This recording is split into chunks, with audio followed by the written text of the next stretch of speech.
Second stream for Reforge Gaming, talking about the Modern Warfare 2 beta review, sort of my final thoughts. I want to talk about everything. So we are going to get into skill-based matchmaking, the changes to Minimap, and all of that. I'm going to put my Modern Warfare 2 beta review right here at the beginning of the stream so you don't have to go searching for it. We do typically do 2 live streams a day. I'm going to end the previous stream that was about the big Cyberpunk comeback, and I'm going to bring all those people over. If you missed that discussion, it was actually a really good discussion about whether or not people should get back into the game or play the game, so be sure to go check that one out. And if you're looking for my MW2 beta review, I'm going to dive right into it. Just let me end that previous stream, and then we typically go to this video frame for the update.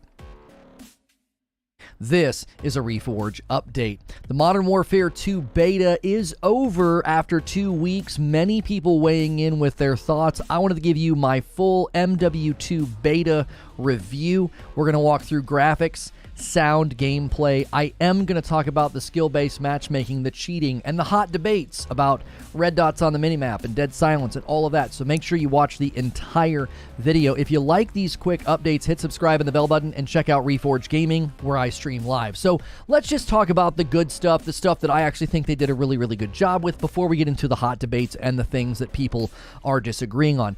Graphically, I think this is a very solid game. I had no complaints. I think it looks good. It feels good. It performs well. I was playing on the PS5.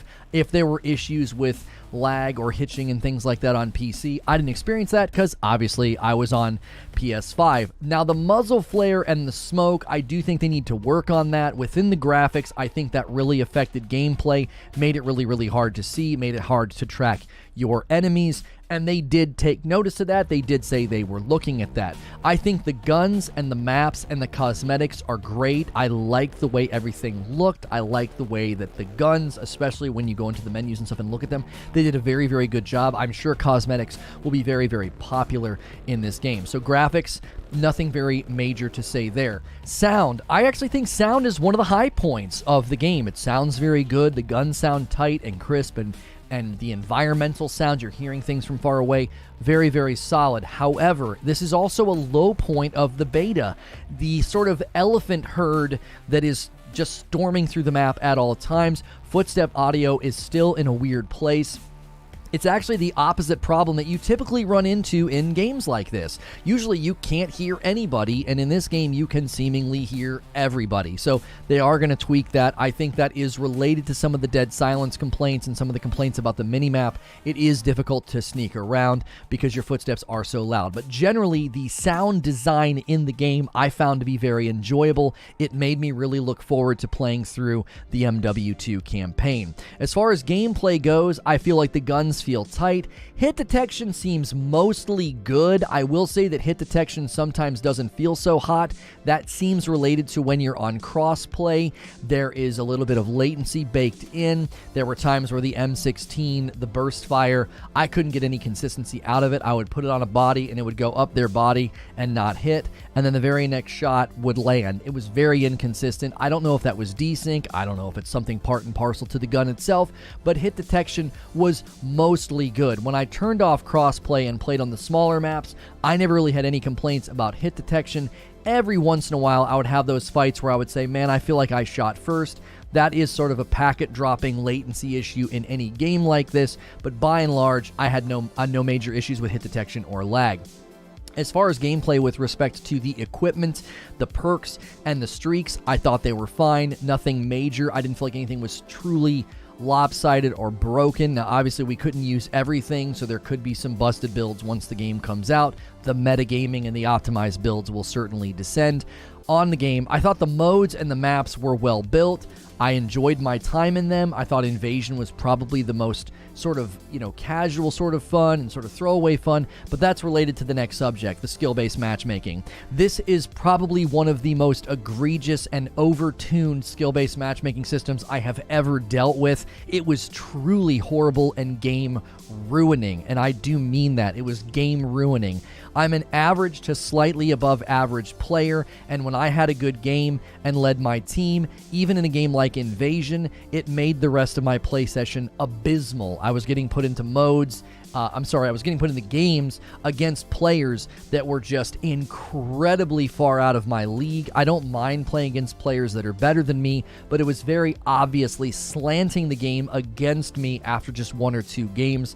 The juxtaposition of the experience was so drastic. Some people have described it as feast or famine. Those first 2 games, you kind of pop off. You're not really against anybody that's particularly challenging because it's likely just connection based, or they just dump you into a noob lobby. And then you kind of go crazy because nobody's really challenging you, and then you get shoved into a lobby where you're well out of your league. Even in the games where I did well, I don't think I did that particularly well that I deserve to be thrust up into the upper echelons of the matchmaking.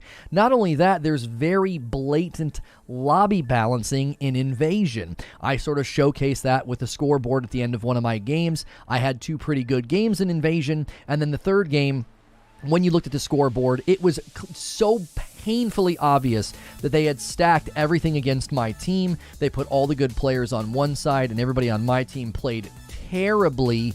And that kind of lobby balancing is typically in response to you and somebody else having a pretty good game, and then they sort of have to anchor you with bad players. We need better solutions to these problems in 2022. Skill-based matchmaking is such an on-the-fly, ad hoc solution that ends up hurting everyone. Everyone is hurt by the current setup.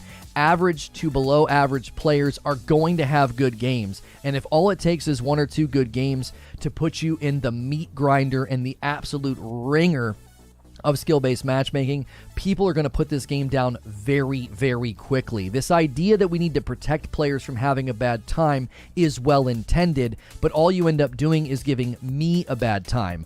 I happen to think there's a lot of people in my skill spectrum that are going to come back to Call of Duty. They've been playing shooters for a very long time. They will be able to put up decent stats, not pro strats, not pro stats, and not amazing kill streaks and amazing scoreboard runs, but they'll put up decent stats. And if you pit those stats against them and do this to them, they will stop playing very quickly, especially when it is so painfully noticeable. If you want to protect the bottom of the barrel players, the bottom 10 or 15% that can't shoot the broadside of a barn, just put them into bot lobbies and leave the rest of us alone. Go pure connection based and build a ranking system for a sweaty playlist if you want, but stop ruining matchmaking for players who just do a decent job. Now let's talk about cheating. Obviously, this is a humongous problem for Call of Duty. The beta was getting pretty overrun very quickly. People were wanting to turn off crossplay. Crossplay is now being requested that, hey, I'll crossplay PS5 and Xbox, but I don't want to crossplay with PC.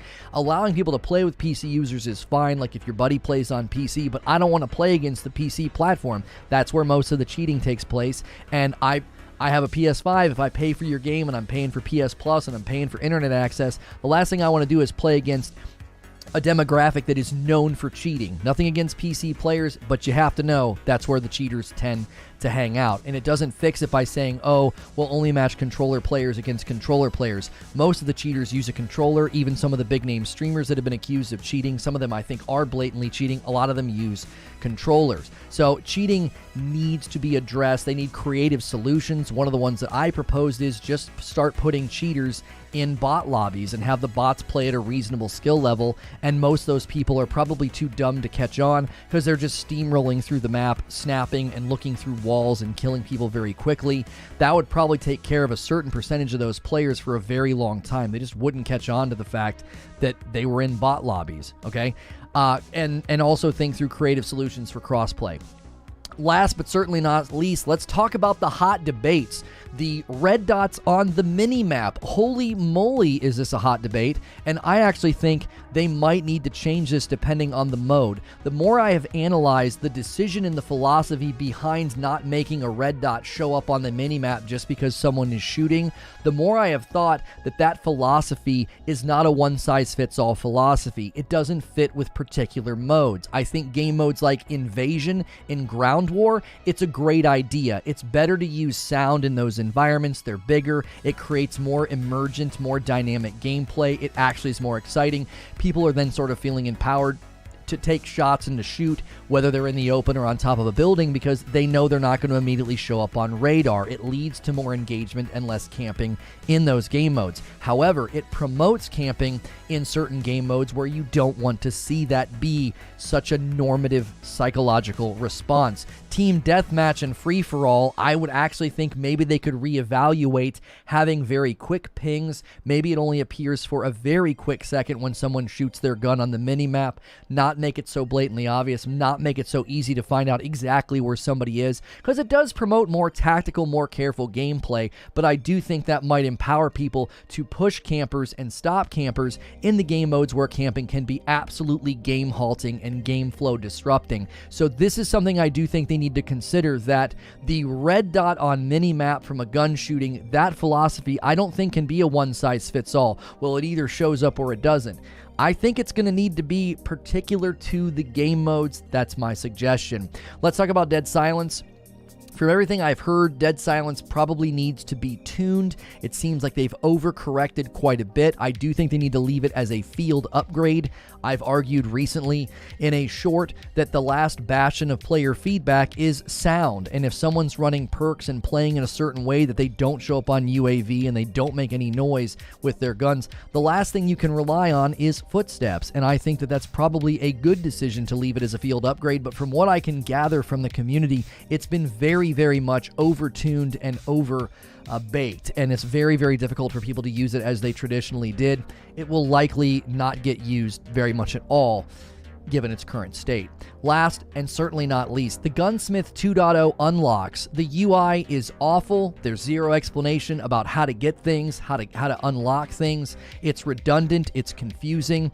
It's drinking from a fire hose with a blindfold on. You just can't tell where you get certain things and how you get certain things. It's elaborate, it's in-depth, it's cool, but it has zero explanation, zero hand-holding, which I think is going to lead to a lot of frustration. Something as simple as going to the M4 and scrolling through the optics and being able to see where and how do I unlock this optic would go miles. It would just go significantly far for players, and I strongly suggest something like that. The Gunsmith 2.0 system will likely be something that people slowly adapt to, but it'll be a huge turnoff to new players or players that just don't feel like going through the pain of learning it and figuring out how to experiment, which that's not good for longevity. That's one of the aspects of the game that will drive people to keep coming back to the game. Honorable mention was an idea that we came up in one of our Modern Warfare 2 discussions over on Reforge Gaming. I said, listen, if people are working on camo unlocks and attachment unlocks for their guns, you should really be rewarding them for playing the objective. Give people increased gun XP and increased gun unlocks if they get kills while capping a point, or while defending a point, or while they're rescuing a prisoner, or when they successfully rescue a prisoner. That would be a great way to help people when they have to use those guns they're not particularly good with, and they go into those game modes and they essentially break game flow by hiding in corners and slowly getting kills by not doing the OBJ, because, well, how else are they going to get a diamond skinned on their pistol? How else are they going to get all those unlocks on a gun they're not familiar with? That's an honorable mention suggestion that I came up with in one of my talks. If you liked this video, let me know what you think in the comments below about the MW2 beta. Head over to Reforge Gaming where I stream live, and I'll see you in the next video. And that's it, guys. That's my Modern Warfare 2 beta, my full beta review, my final thoughts, where I fundamentally landed on this game. I want to know what you guys think about all of the various subjects. Let's just pick one and go with it. It would have life, but it would kind of... but it's kind of guide-based. I'm not sure the search value as the game comes. It'd be tool-tipped at the game, so it would have a short life. Yeah, you can use it or don't use it, Creature. I just figured I'll record it, and if you saw a place for it over there, then go for it. Like the camo unlocks list got revealed. Okay, Creature, I'll keep my eyes open for it. Let me get the chat popped out here. This is our second stream of the day, guys. Thank you so much for a strong start. We already have 100 likes. Thanks, everybody, for being here. If you're one of the new subscribers and you've been enjoying my Modern Warfare 2 coverage, I would love to know what your final thoughts were on the review. Too many crossplay toggles fractures the player base. Well, now that I agree with. You can't give too many, but at the very least, I just want to opt out of not playing with PC. right? Reposting Solono's opinion. Open to all on crossplay, console to console, input based, or closed. Input based is already baked in, Cody. They already try and match you for input based.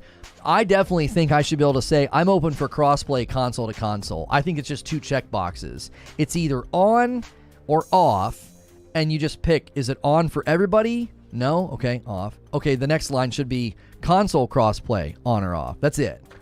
That's it. I want to argue with you on all points, but my dinner is ready, and I agree with you, so I'm stuffed. All right, Hilly. Cool Spoon says in the Discord, in the members-only Discord, which you should be there if you're a member, Cool Spoon says, I absolutely love the Modern Warfare 2 beta, or the MW2 beta.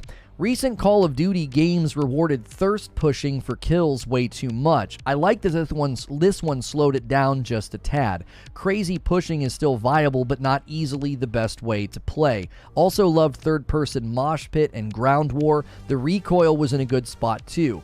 MW 2019 was way too little, but MW2 has gotten a lot right. Honestly, with all the PvP and PvE modes in MW2, Halo and Battlefield are in trouble.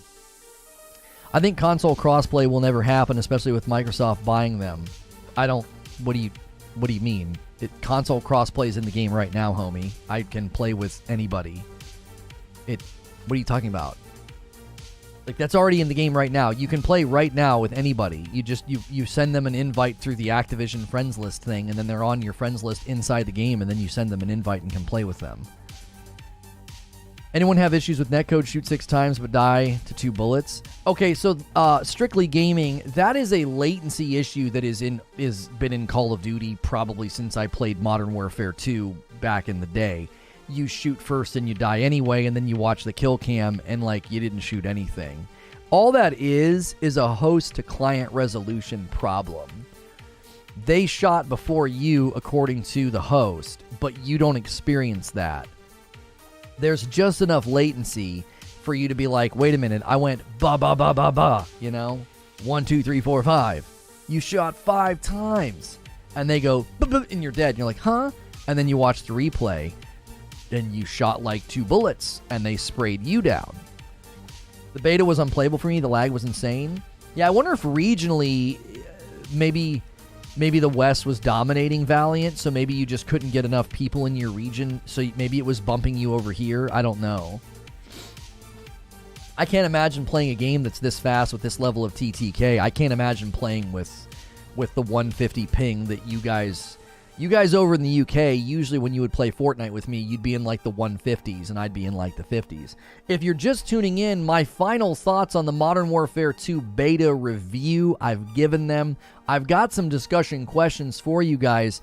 First and foremost, let's just go with something easy, light and breezy, and positive. What was your favorite part of the MW2 beta? What was your favorite part?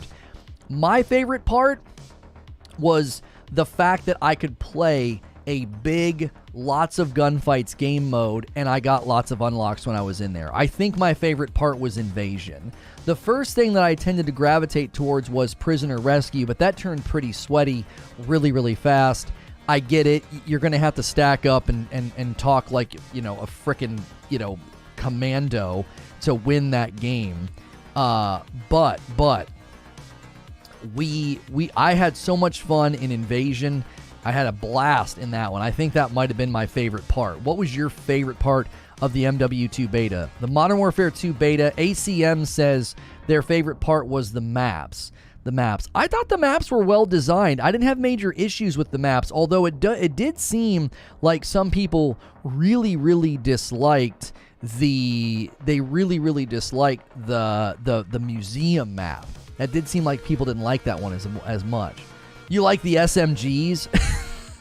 It was definitely an SMG meta. It was definitely an SMG meta for sure. I was on maps with an AR, and I quickly felt like if you're not running an SMG, you gonna die. Like even on the big maps, even on the maps where you were like fighting at range, SMG still had a significant advantage in the time to kill. I like the number of game modes that were available, says Xavier. Or Javier. Probably Xavier. I feel like ARs are the meta. You did? I feel like I constantly got sprayed down by the Lockman SMG. It kind of looked like an MP5. Nice. I feel like the Lockman, the one that looked like an MP5, that's all I frickin' died to. It just absolutely melted. People were putting suppressors on it, and it was just like, it was like a laser beam. You're getting your coffee today? Nice, Evan. It was the skill-based matchmaking that kicked in, and I'm out. Okay, I'm sorry. I'm out west, and every time I do decent, it kicks me to 100 ping or higher lobbies across the globe every time. I hate the region skill-based matchmaking. They should keep it connection-based. Oh, my neighbor must be mowing their lawn. I don't think SMGs are the meta in this one right now. It seemed like ARs. I use the 74U, and I still don't understand why it's not an SMG. I don't know. I don't feel like... Maybe, okay, so some of this could literally be contextual and anecdotal. I mean, obviously that's what we're all doing, right? We're all sharing our experiences. So for me, I was trying to use the M4, I was trying to use the M16, and I was trying to use that battle rifle, the F-TAC or whatever. And I felt like no matter what I did, SMGs were beating me off the rip. I mean, it just didn't matter.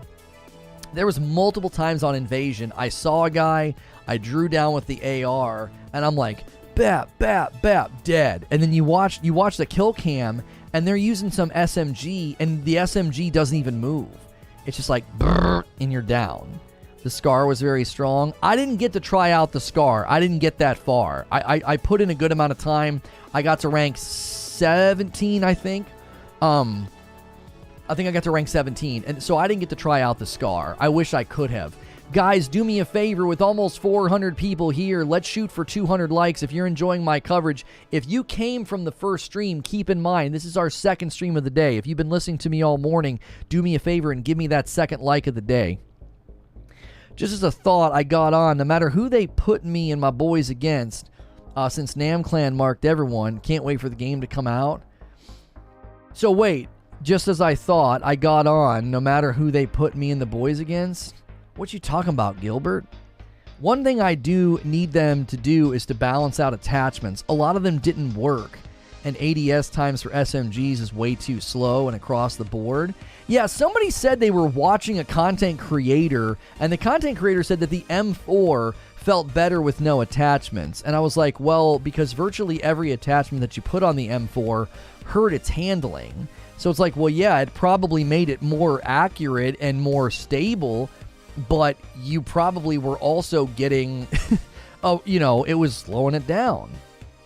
We need 400 likes. Listen, Digga, I like your style, but we shoot for each 100 milestone. We shoot for attainable goals. My experience was that the Lockman platform was just overall dominant. The AR and the SMG were heavily favored. I used the AR and it was a laser beam, essentially. Yeah, unfortunately, I unlocked the Lockman like the day before the thing ended. So tired of skill-based matchmaking whining, grow up and get good. You know what I'm tired of? I'm tired of that being the response to a very nuanced discussion about why skill-based matchmaking is bad for everybody's experiences, and people say, grow up and get good. It has nothing to do with needing to grow up and get good. It is completely diluting and damaging to the player experience. Telling somebody like me, who plays pretty casually and gets like a 1 dot to a 1.5 KD, telling me to grow up and get good because I played 2 games and now I'm playing against guys with 3 and 4 and 5 KDs. That's just a stupid response. Sorry. I just think that response is stupid. I'm not saying that I want to crap on noobs. I'm saying, can it just be connection-based? That's all I want. That's all I want is connection-based matchmaking. If I want to play according to my rank and my skill, then build a ranked playlist or shut the frick up. That's my response. Like, when I went into Valorant and we played in the ranked playlist, the games were close, the games were sweaty, and it was enjoyable, right? Why? Because they built a good functioning ranking system in that game. So if you want to pit people against other people according to skill, then build a ranking system or shut the frick up and sit down. Quit with this ad hoc nonsense where, oh, you had a good game or two? Here, enjoy having a terrible experience because we have to pad the walls of the room like a preschool. It seems weird. Shouldn't you be matched with lower of people? That's not how it works, King Trout. That's not how it works. Dude just says, just deal with it and stop talking on a podcast for discussion. Like, that's not how it works, King Trout. See, that's why everybody misunderstands. Modern Warfare 2 skill-based matchmaking was so overtuned, it was so strong, it was absurd. I never once had a game that justified the people that it was playing me against. I never once had a game that made sense. Oh yeah, totally makes sense why I'm in this game with a guy with a 9.0 KD.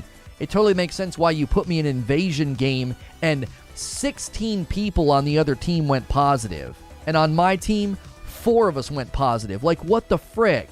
What? I never once played at a level that necessitated that. I'm not a god. I'm not a pro. I was not throwing down numbers that justified it.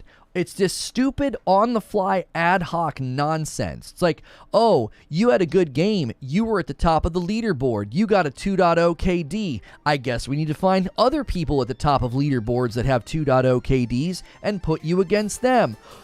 No, you don't need to do that. Number one, I don't play like that all the time. Who knows? Maybe I had that really good game because, as luck would have it, the other team had a lot of scrubs, and I just happened to find them. I was going to the edge of the map, or the middle of the map, or maybe I got in a really successful firefight, and I got a kill streak, and that kill streak hit just the right spawn point. And that was just one of my lucky games of the day. Like, you know as well as I do, when you play, sometimes you will just have one of those games where everything goes your way and the stats are bonkers. And you know deep down that you didn't just become a pro, you didn't just become a god. You're like, you know what? The cards were in my favor that game, okay? That kind of a game being held against me, it doesn't make any sense. It's like I don't play like that all the time. Like, the cards were in my favor that game. I got a couple of good runs and found some dudes sleeping on a rooftop, or maybe I got a multi-kill with a grenade, and then my kill streak hit just the right spot on the map. I'm not typically getting 10 kills to 2 deaths that fast. I got kind of lucky. And acting like, oh my gosh, this guy went 15-4. We need to make sure and put him against other people that went 15-4. No, please don't do that. You're going to ruin my afternoon. You don't like skill-based matchmaking, get good. MFer, the reason skill-based matchmaking sucks for me is because I'm better. You're the one who needs to get good, crying for skill-based matchmaking to protect your scrubby butt. I know. That's what I never understand. It's like, I am good. I am pretty good at the game. I've been playing Call of Duty since it came out. I'm not terrible, and I'm not a pro. Do you know what else I think is the case? Do you know what else I think is the case?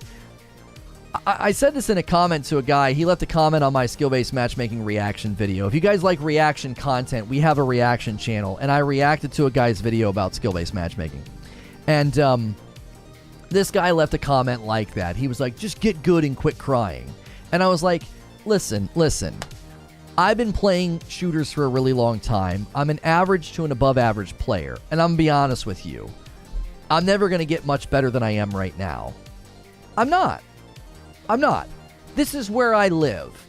I live in the 1 to 2 KD world. My best games where I make some of the right decisions and maybe have some good kill streaks, I'll get like a 2 KD. Most of my games I'm going to land in a 1 to 1.5 KD. This is where I am. I'm 40 years old and this is my skill ceiling. This is where I live and I'm kind of happy here, right? I get some kills, I have some fun games, and that's it. What's good, Joker? And so, you know, I'm not going to get good. I'm not going to. This is kind of where I am. And the fact of the matter is, when I live in this lane, and I'm content with this lane, I don't have delusions of grandeur. I'm never going to be a pro player. I've aged out, and I don't want to. I've got two things working against me. I don't want it, and I'm not young enough for it, right? So the point is that taking my best games and acting like those are indicative or representative of my skill, that is not an appropriate way to treat a player, okay? Think about your own experience, even those of you that are in supporting of skill-based matchmaking. I got news for you. It will ruin your experience one day, and then the light bulb will go off in your head, and you'll go, I get it now. I get it. You know what I'm saying? It'll click in your brain, because once you start to improve, once you start to get better, once you start throwing down some pretty good games, you know what's going to happen? You're going to leave that cozy preschool room that they've kept you in all this time, where everyone's aim is terrible and everyone moves like a geriatric, and then suddenly you're in a game and people are jumping around corners and people are spraying you down, and you're going to be like, oh my gosh, the whiplash is so extreme. What the frick happened? What happened to my cozy padded wall room where no one really challenged me and I could get a handful of kills per game? I'll tell you what happened. You improved, and that sense of improvement, that sense of betterment is taken from you just like that. With the press of a button, you suddenly don't feel like you've improved. You suddenly don't feel like you've gotten any better at the game. It's immediately taken from you. You're robbed of any sense of progression or feel of power. When I got better at World at War, because when I first got it, I was used to mouse and keyboard. Back in the day, when I improved at Call of Duty World at War, I got to enjoy the fruits of my labor instead of being punished and being like, well, you're putting up better stats now, so we're gonna always put you in these lobbies over here. You think they will change skill-based matchmaking, though? All games seem to be doing it to protect the high percent of casual players at the bottom. I just don't see it changing, so I'm dealing with it. To one degree, I think you're right, King Trout. I do think a lot of these companies are going to be hard-pressed and they're going to be stiff-necked on this. They're not going to want to change their ways. They're not going to want to change the fact that, we got to protect all these players. Here's the problem, okay? Here's the problem.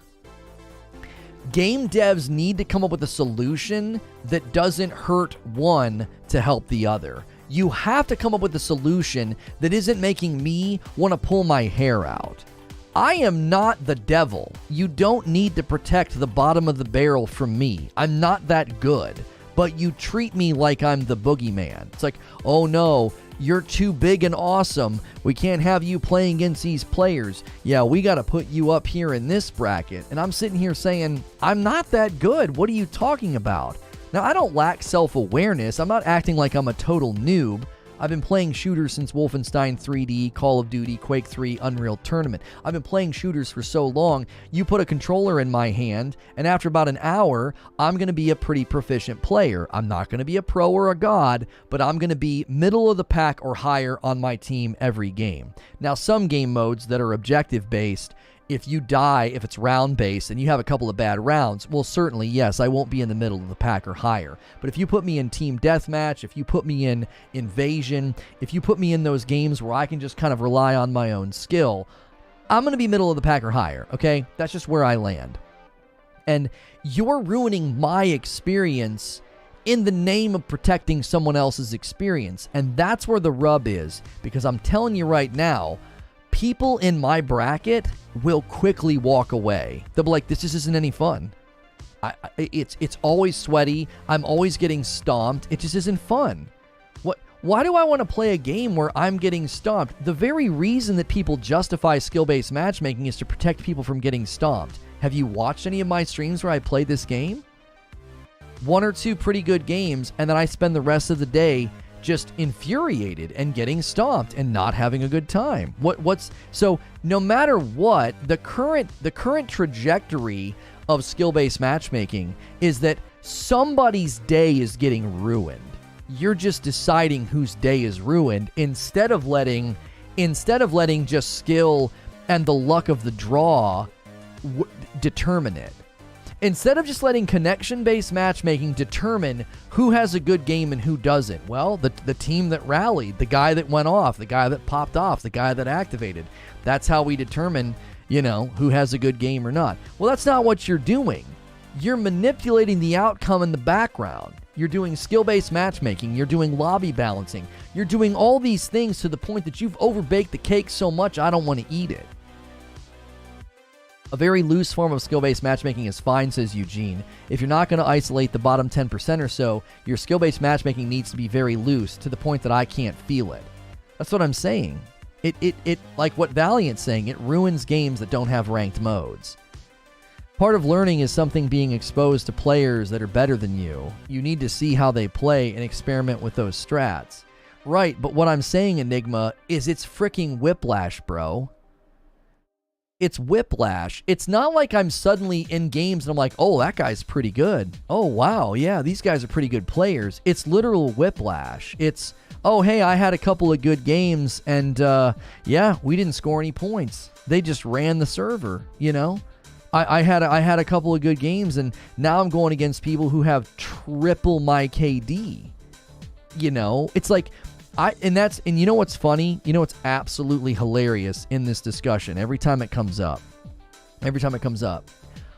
I'm asking for connection-based matchmaking, and the assumption is that I would never play against people better than me. Why is that the assumption? You do know that in connection-based matchmaking, I would, on a pretty regular basis, be in a game with somebody way better than me. The math works out that I'm going to play against people better than me, but I'm also going to play against people who aren't better than me, and I'm going to play against people that are in my approximation of skill.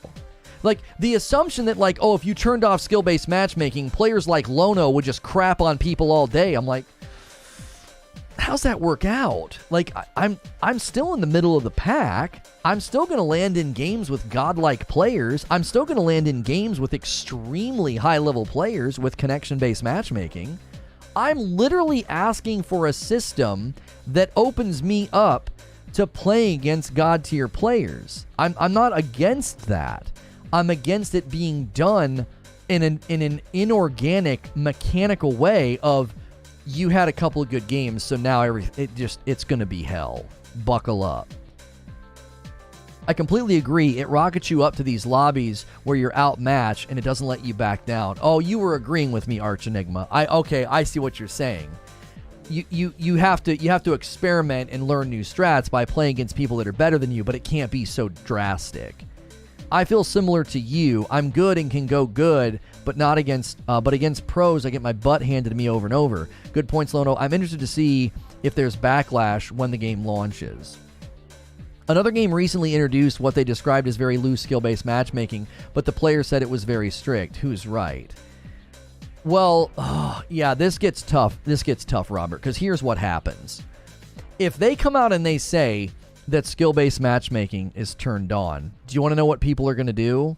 Every time they lose a gunfight, they're going to say, duh, skill-based matchmaking. Oh, there's a new Jackbox pack coming out on October the 20th. We'll have to celebrate. That'll be really fun. So there's a definite danger of, like, I don't even know what you would call that, like negative confirmation bias. Like, they hear that there's skill-based matchmaking in the game, so whenever they die, whenever they get outgunned, whenever they get outmatched, it's skill-based matchmaking's fault. Well, no, sometimes you're just going to fight against people that are better than you. What, do you honestly expect to win every dadgum gunfight? Like, what the frick are you even saying, right? So I think developers are very careful with how they talk about these things because it creates this meta of complaint where every time you die, it's because of some other thing. I don't think it's... You can't deny, if you watch any of the times I played Call of Duty on stream. I played Call of Duty on this stream 4 different times. I played the MW2 beta 4 different times, okay? So we had 2 different weeks of the Modern Warfare 2 beta. We had week 1, week 2. I played week 1 one time, and then week 2 I played twice, and then I played Friday night. And it was like every frickin' time It literally said, and here's what happened on Friday night. Let me tell you the story of what happened with Modern Warfare 2 on Friday night with us. So I thought, before I have too many drinks, and I'm playing at my best, let's go into prisoner rescue, okay? Let's take people into prisoner rescue and let's try to have a couple of sweaty games. Let's try to get a win or two, and then we'll go over to invasion. And you want to know what happened? We got our butts kicked, okay? We grouped up. This is another thing that I think they're overreacting to. I think this is completely overtuned. They don't want you to be able to squad up and scrub out and just scrub people out. So they don't want you to be able to do that. So the minute you squad up, they really, really stack the deck against you. And it's probably a numbers game. If you're going into prisoner rescue and they're putting your squad against another squad, the likelihood is increased that you're going to play against some super sweaty, highly communicative squad, okay? So all that to say this, we played maybe 2, maybe 3 rounds of prisoner rescue, and we got shredded. So then I go over to invasion. Well, as far as the game's concerned, I'm not having a very good night. So my first 2 games of invasion, you could tell I was in a pretty easy lobby. It was pretty laid back, and I threw down some pretty good stats, to the point that none of us were even communicating. We all got into those first couple of invasion games, and it was like we were just running through, getting tons of kills, getting tons of points. And then skill-based matchmaking turned on, and I couldn't take 10 steps in invasion, mind you. Invasion, I couldn't take 10 steps. They had us trapped in spawn within the first probably 2 minutes of gameplay, and I'm literally spawning, running to a building, and getting melted from rooftops and windows. Like, all of a sudden, we're in the sweatiest invasion lobby I've ever been in my life. Why? Well, you've created a pendulum swing. Oh, hey, you grouped up in prisoner rescue. Here's some really crazy stacks, and we have bad games. Oh, no, you had some bad games? Whew, they swing the pendulum all the way over there, and they put us in weak bot lobbies, and we just run the frickin' server, right? And then because we had that experience over there, boom, we got to swing the pendulum all the way back over here. Well, clearly you're owning, so now we have to put you over here. So that's not a fun experience. That's when someone says it's feast or famine, that's like an understatement.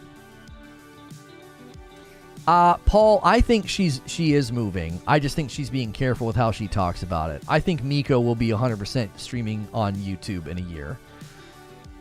I think she's going to slow migrate. I think the fact that she's willing to migrate and she's willing to slowly move her content, as soon as 50/50 hits over there, she's coming over here. I write that one down. The fact that she even mentioned it means that they're looking at the numbers, and anybody that looks at the numbers is going to coach her to come over here.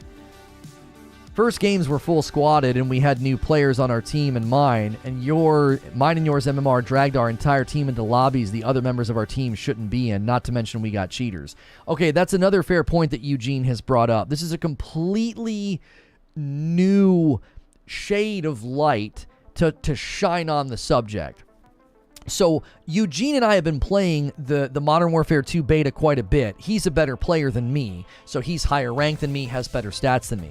I'm a decent player, and I've been playing quite a bit, so I have pretty good stats. I'm like ranked, 13 or 14. I've got some unlocks inside. I've got some kits built.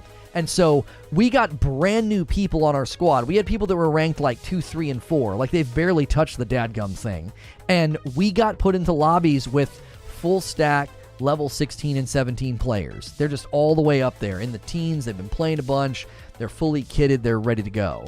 So they threw us into lobbies based off of Eugene and I, probably primarily based off of Eugene. They yanked us up in because, Eugene had the better of the stats of all of us.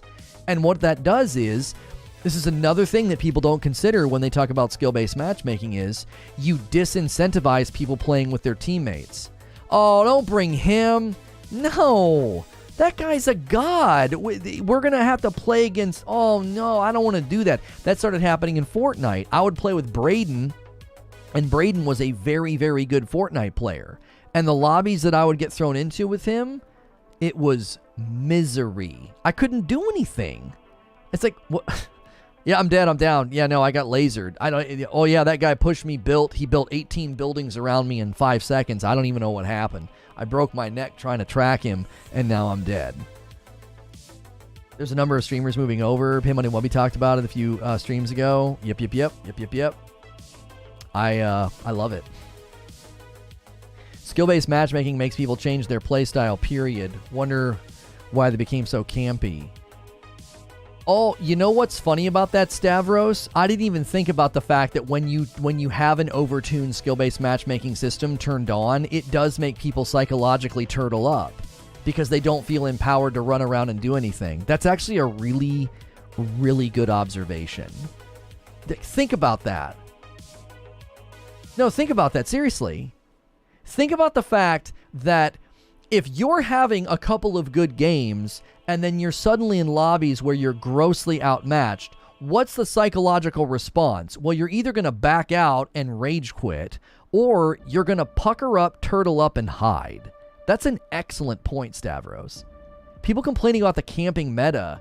Do you ever think that the overtuned, ridiculous skill-based matchmaking might be a huge part?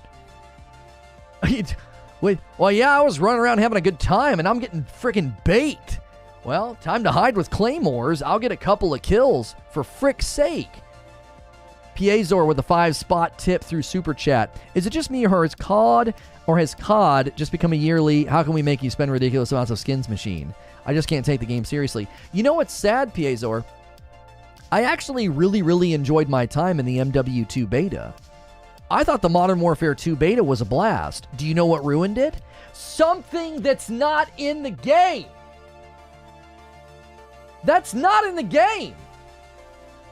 Skill-based matchmaking isn't the gunsmith system. It isn't the maps. It isn't the modes. It isn't the rules. It isn't the perks. It's not the players. Skill-based matchmaking is some douchebag on the sidelines ruining my experience by turning a dial.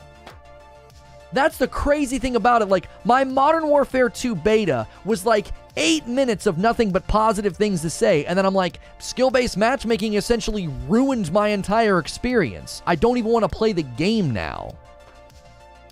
Like, that's how drastic it is. That's how influential skill-based matchmaking is.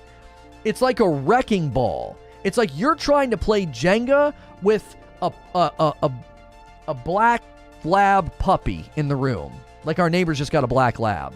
You're trying to play Jenga and there's a black lab puppy in the room. Boom! And it jumps on the table and knocks over Jenga. And you're like, come on! Like, nothing wrong with Jenga. Nothing wrong with your table. Nothing wrong with all the pieces and the parts of the Jenga game. It's the dog's fault. The dog keeps running over and getting excited because it's a puppy. And black labs are notorious for jumping up on people. You know what I'm saying? Like, Modern Warfare 2 beta, it's like, I'm just sitting here. Yeah, it's my neighbor's dog's fault. You know, I would have had a much better time in Modern Warfare 2 if it wasn't for my neighbor's dog. No, their dog's adorable. We love, they're great neighbors and their dog's adorable. But she loves to jump up on you. She loves to be alive. Like, puppies are just happy to be alive. Like, everything's exciting. Like, what's that? Something on the ground? Something over there? The wind's blowing. There's people. There's something on the ground. Is that a dandelion? What is that? And they're just, everything is just, like, you talk about everything is awesome. Everything is awesome to a puppy. Bad puppy forcing us to play skill-based matchmaking in COD. That's right. Silence the heresy. If there's a puppy in the room, I ain't playing no Jenga. Core game fundamentals are great. That's exactly right, Stavros. That's exactly right. And that's why this is such a frustrating conversation. It's such a frustrating conversation because it's like, look, you guys got so much right. But why would I play a game that's going to do this to me? It literally feels vindictive. It feels like some scrub is in the development box, and it's like, oh, these guys that are actually good at the game, and like they just ruin your experience. It feels like this weird passive vindictive response, like some guy somewhere got hurt deeply by not being good at Call of Duty, and he somehow worked his way into the upper echelons of the development teams, and he's convinced them that skill-based matchmaking is good. No, just give it enough time, guys. Yeah, give it enough time. It'll get better. We'll work the kinks out. It'll start to be better. It'll start to be, a fully functioning system. It's been the number one complaint of every first-person shooter game this side of the freaking globe, but it'll get better one day. Like, this idea that the only people that complain about skill-based matchmaking are, like, high-level players that want to make montages. I'm like, are you freaking kidding me? I'm a right-down-the-middle player, and I hate it.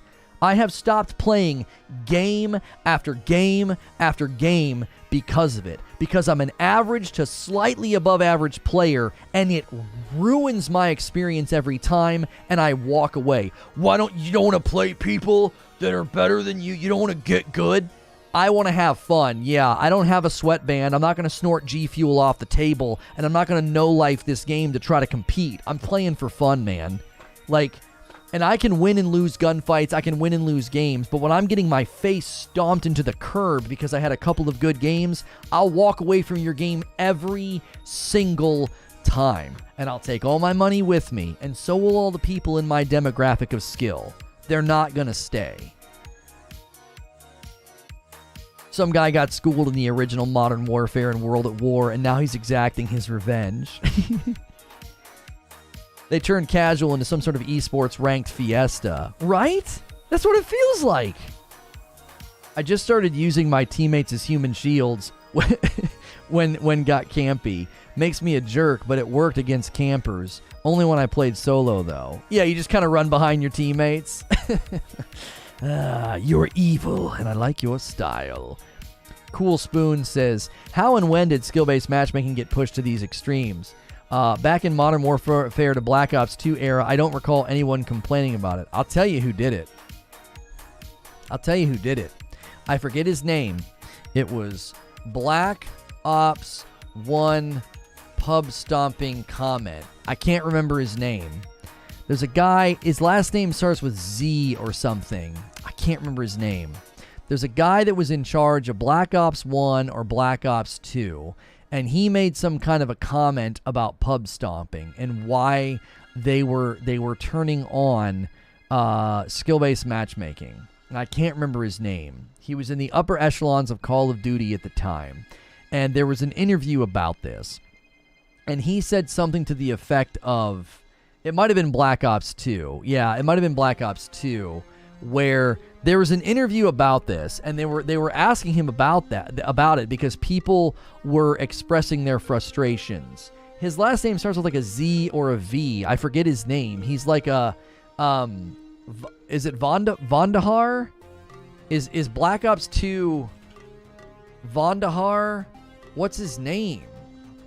There's a name like that. There's a name David Vondahar. I can't think of the daggum name. David Vonderhaar.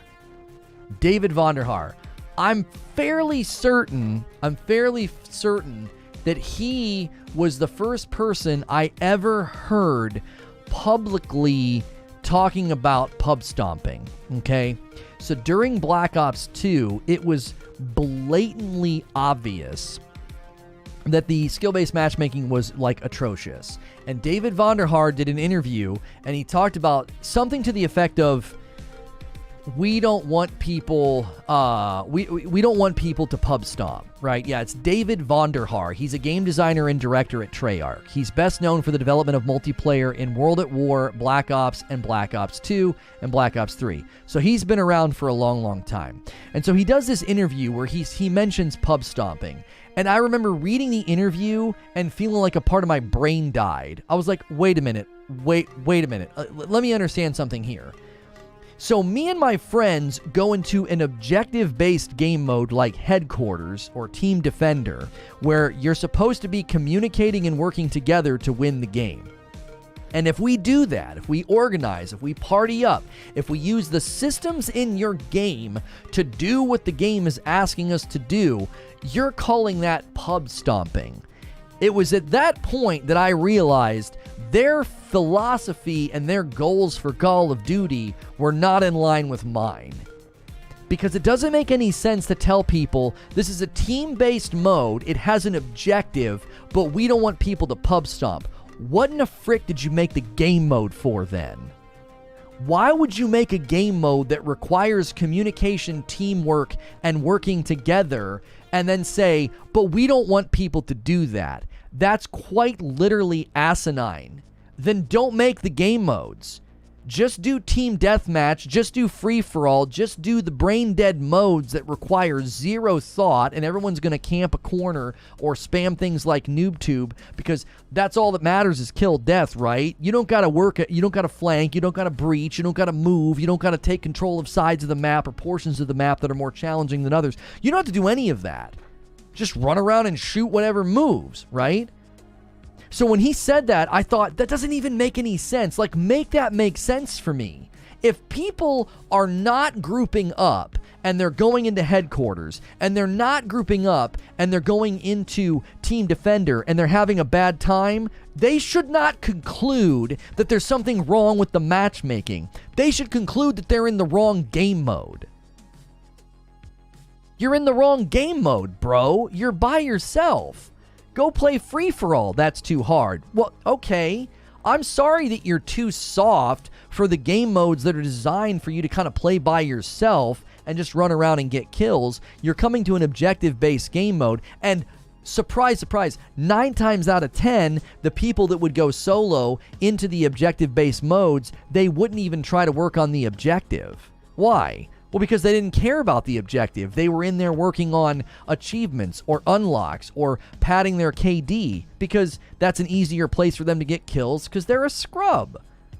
Like, so they would willingly go into objective-based game modes and just accept loss after loss after loss. We would literally beat a team of players. We would beat them like 7 games in a row, and they'd still be talking trash about their KD. I'm like, bro, you're literally, my friend Fonz would say, you know what the definition of a loser is? Someone that accepts losing. He was like, you're just a loser. You're accepting losing. You think it's totally fine to lose because what your KD is okay? So if your team goes 0-11 in the season of sports, are you going to talk about your stats in the interviews after the post game? Like, oh yeah, my stats are looking pretty good though. Yeah, your team's lost 7 games in a row, you idiot. No one cares about your stats. So not only did you have Vonderhaar promoting this idea that pub stomping is somehow wrong in objective-based game modes, but part of the reason they probably thought that is they ran the numbers. They probably ran the numbers, and they're like, look how many teams are grouped up, and look what they do to teams that aren't grouped up. Look what they do to teams that are lower in skill. Well, of course they're lower in skill. That's why they're not going into free-for-all and team deathmatch. That's why they're going into headquarters and hiding in a corner to get easy kills out a window. That's all people do, is they use OBJ modes for high kill games, and all they do is try to get nukes. Right. And then you look at the stats, but again, Skiffy, you know what's funny is it's such a stacked deck of stats, because you would look at those players and say, this is a player that's not that good. They're going into headquarters, and we know why they're doing that. They're going into headquarters because it's going to be easier for them to get kills, and they go into headquarters and they lose. So they crunch the numbers and they say, oh, well, lower skilled players are going into OBJ modes and they're losing against teams that are grouped up. Well, of course they are. Number one, that's a game mode that requires teaming up. Number two, they're a weaker player already. They're bad. That's why they're going in there. And so there's no incentive to win. Yeah, there definitely was not incentives to win. You're right. We took it as a matter of pride. All that mattered to us was winning. We didn't care about our KD. We wanted to get the win every time. Get the W, get the W, get the W. We won 101 games in a row in Modern Warfare 2. 101 games in a row. And then we were goofing around on a map, and a guy got a chopper gunner, and I was like, guys, we got to capture the last headquarters. He just got a chopper gunner. Nobody listened to me, and then he got his nuke.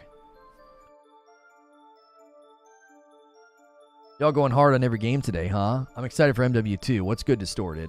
Guys, thanks for a really strong turnout. This is our second stream of the day, so thanks for joining us. You missed our first stream about Cyberpunk. If you've been listening to me all day, keep in mind, I need your second like. You need to like this video. You already liked the first one this morning. This is a new video, so do me a favor and smash that like button. Let's shoot for 300 likes before the hour. You guys have like 50 seconds before we've been live for 1 hour, and I'd love to have 300 likes. At the hour, they encourage me to run ads. I'm not going to, so give me some likes. Super chats and memberships also support the channel, but that's paid. It's free to hit like, and it's free to hit subscribe. So that's a really, really long answer. Somebody asked me, like, when did all this start? Cool Spoon said, you know, when did the skill-based matchmaking thing get pushed into the game? I'll tell you where it came from and who it came from. It came from David Vonderhaar in Black Ops 2. That was the beginning of this idea that if you group up and you're playing well, you should be put into brackets, into games where that's less possible. So all your hard work, all your skill, all your practice, all your improvement gets thrown out the frickin' window because 1 or 2 games of good stats is all it takes for your night to be mediocre at best. It's probably going to be a landslide of just getting obliterated. The best fix to stuff like that was in trials. Force people to group up before going into the modes with no matchmaking. Yeah, well, here's the problem with that, Cool Spoon. Here's the problem with that. Games like Call of Duty have way too many people for that. You're talking about a player base size that's just astronomically different, so they can't have modes that require a party. You would literally sit in the matchmaking for forever. They would never find anybody. You know what I mean? Funny, that's when I stopped playing. I just got in. What's a quick recap? So I did my Modern Warfare 2 beta review. I walked down through all the things that I thought were good and gave it tons of praise. Guys, could we get 16 more likes? We're so close. Please help us out with that. It really does help out the video. And so I talked about all the good things. The graphics, the guns, the maps, the modes, the gameplay, the way the game felt, etc. And obviously I talked about the cheating. But we got on skill-based matchmaking, and I said, it doesn't matter how good the game is. It doesn't matter how much I enjoyed or how great the sound design is or how great the graphics are. None of that freaking matters. None of it matters. Because I am literally not allowed to have a good night. I'm not allowed to. The game doesn't allow for it. You are not allowed to have a slay-out night. Like, think about that for a second. Skill-based matchmaking ensures that you cannot have a slay-out night. Can't do it. You will have 1 or 2 pretty good games, and then the rest of the night you're going to be digging out of that hole that those games put you in. Because there were days when I would play Call of Duty with my boys, and there were days where they'd be like, "Dang, you know, Lono, you were at the top. You were doing it." Because I typically wasn't. I was typically in the middle of the pack. I was a little bit more aggressive. I've never been a particularly strong player. I'm a good player, but I'm not like a strong player. And they'd be like, "Yo, man, you're having some good games today." And then the next day, not the case. But those standout days were really fun. It was always exciting to like outscore the better players on my team. You know, to put up some good stats and to be the guy that really got it done, right? Couple of games, couple of times, it was like, man, I clutched up. I did some good work. I got a lot of kills. And that was always very, very satisfying. Crimea River Vanderhaar, that bald SOB doesn't know his butt from a hole in the ground. Sorry to get feisty. Skill-based matchmaking just gets me frustrated. Yo, what's good, Bob? Skill-based matchmaking is so bad, and yet every game does it to protect the casual, and at some point I get it, but it needs to be tuned big time. Here's what I don't understand. I would love to see... You know what I would love to see? I would love to see the player averages and the stats. You know what I'm saying? That's what I want to see. Because even the most casual player is going to have a game where they kind of pop off. Like, think about it.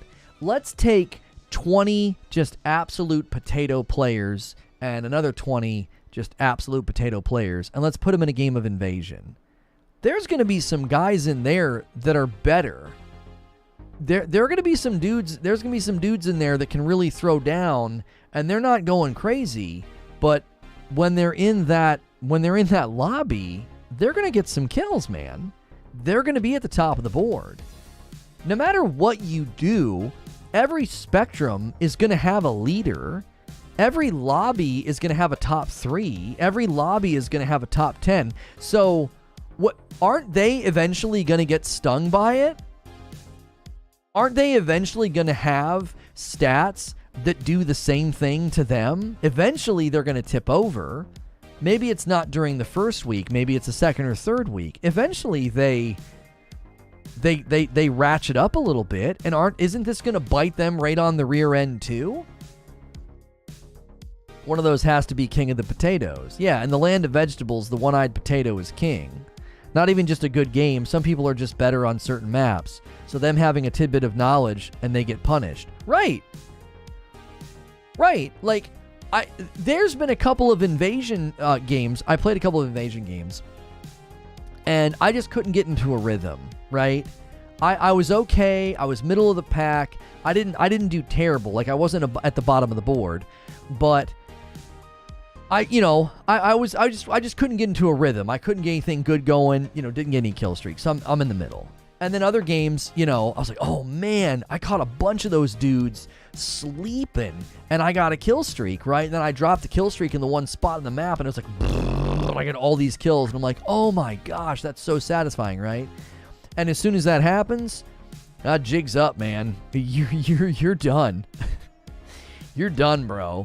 You got to play in the big boy lobbies now. You're gonna get smacked around. Robert says, that's what I'm asking. Who's winning from skill-based matchmaking? That is exactly why I want to see the stats, bro. I so desperately want to see the stats. Like, who on earth are you protecting here? Who? It doesn't make any sense. Are there that many players that are so horrible at the game that you need to protect them from me? Am I that good? I'm not that good. There's no way. Would there be 4v4 league play? Oh, that I don't know. Skill-based matchmaking is for new players. Everyone says they're losing. You like third person? Clearly that was a way to sell more cosmetics, but still cool. I thought third person was okay. It definitely changes the flow of the game because you can third person peek on hallways and stuff. But yeah, I thought that third person was fun. It was a little awkward to be third person and suddenly aiming first person. I think that was a little awkward, but once you adjust to it, I think it's pretty enjoyable. The solution is making ranked playlists with skill-based matchmaking and unranked playlists with connection. And what do you think about implementing freelance playlists for solo? I think freelance is totally fine. I don't think you need freelance in Invasion because it's 20v20 and you can only go in with 3 people. So the largest squad on the server is like 4. Now, obviously, you can get 2 groups of 4 and try to matchmake at the same time. That's kind of convoluted and not a lot of people are going to want to take the time to do that. But if a big group wants to do that, like maybe we should have done that on Friday night with Invasion. Maybe I should have been like, all right, everybody party up, everybody rank up. Okay, everybody grouped. All right, I'm hitting matchmaking now. And then we could have tried to get into Invasion games together. Like, but I don't know if you need solo. I don't think you need freelance for everything. You definitely could use freelance for the objective-based modes so that, I would love that, by the way. If I could freelance in Prisoner Rescue, holy frick, that'd be so fun. Because I clutched up and had some really good rounds in Prisoner Rescue the first weekend, mainly because not everybody knew how to play it and it was still fresh. So I was able to make some plays. And now when you go in, it tends to be full stacks kind of running the show. And it'd be great to be able to go into Prisoner Rescue and be like, let me just try and make this work with the Randys on my team. Let's see how this goes. So I love third person. As a big PUBG player, it felt so good. I feel they knew the audience they were appealing to, and aside from not being able to switch which shoulder you look over while moving, they nailed it. Yeah, you have to like stand. It's really awkward switching shoulder. Like you have to stand still to do it. That was so confusing. It's like if you're moving and you click in the stick, it just triggers sprint. If you're not moving and you click in the stick, it toggles the shoulder. So that was that was definitely a little bit funky.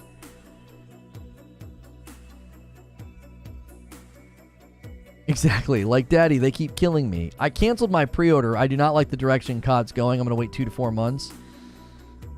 What specifically, Gaming Frontier, what specifically made you cancel your pre-order? I don't think it was skill-based matchmaking. There were some other things to debate, by the way, guys. We've kind of beat the skill-based matchmaking horse to death. Let me ask some different questions then.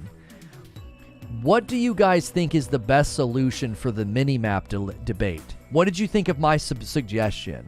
So if you're unaware, in the Modern Warfare 2 beta, there were a lot of complaints in the MW2 beta about the Minimap. So they made the decision that when you shoot your gun, you don't show up on the Minimap because they wanted to promote engagement, movement, shooting, and they also didn't want everybody to feel like, well, the only way to really counteract that is to run a suppressor, right? Which leads to everybody running suppressors. Anyway, I think it flattens out build diversity, okay? But the more I listened to the community and the more I heard the feedback, the more I thought, this isn't going to work as a one-size-fits-all. This isn't going to work as a one-size-fits-all.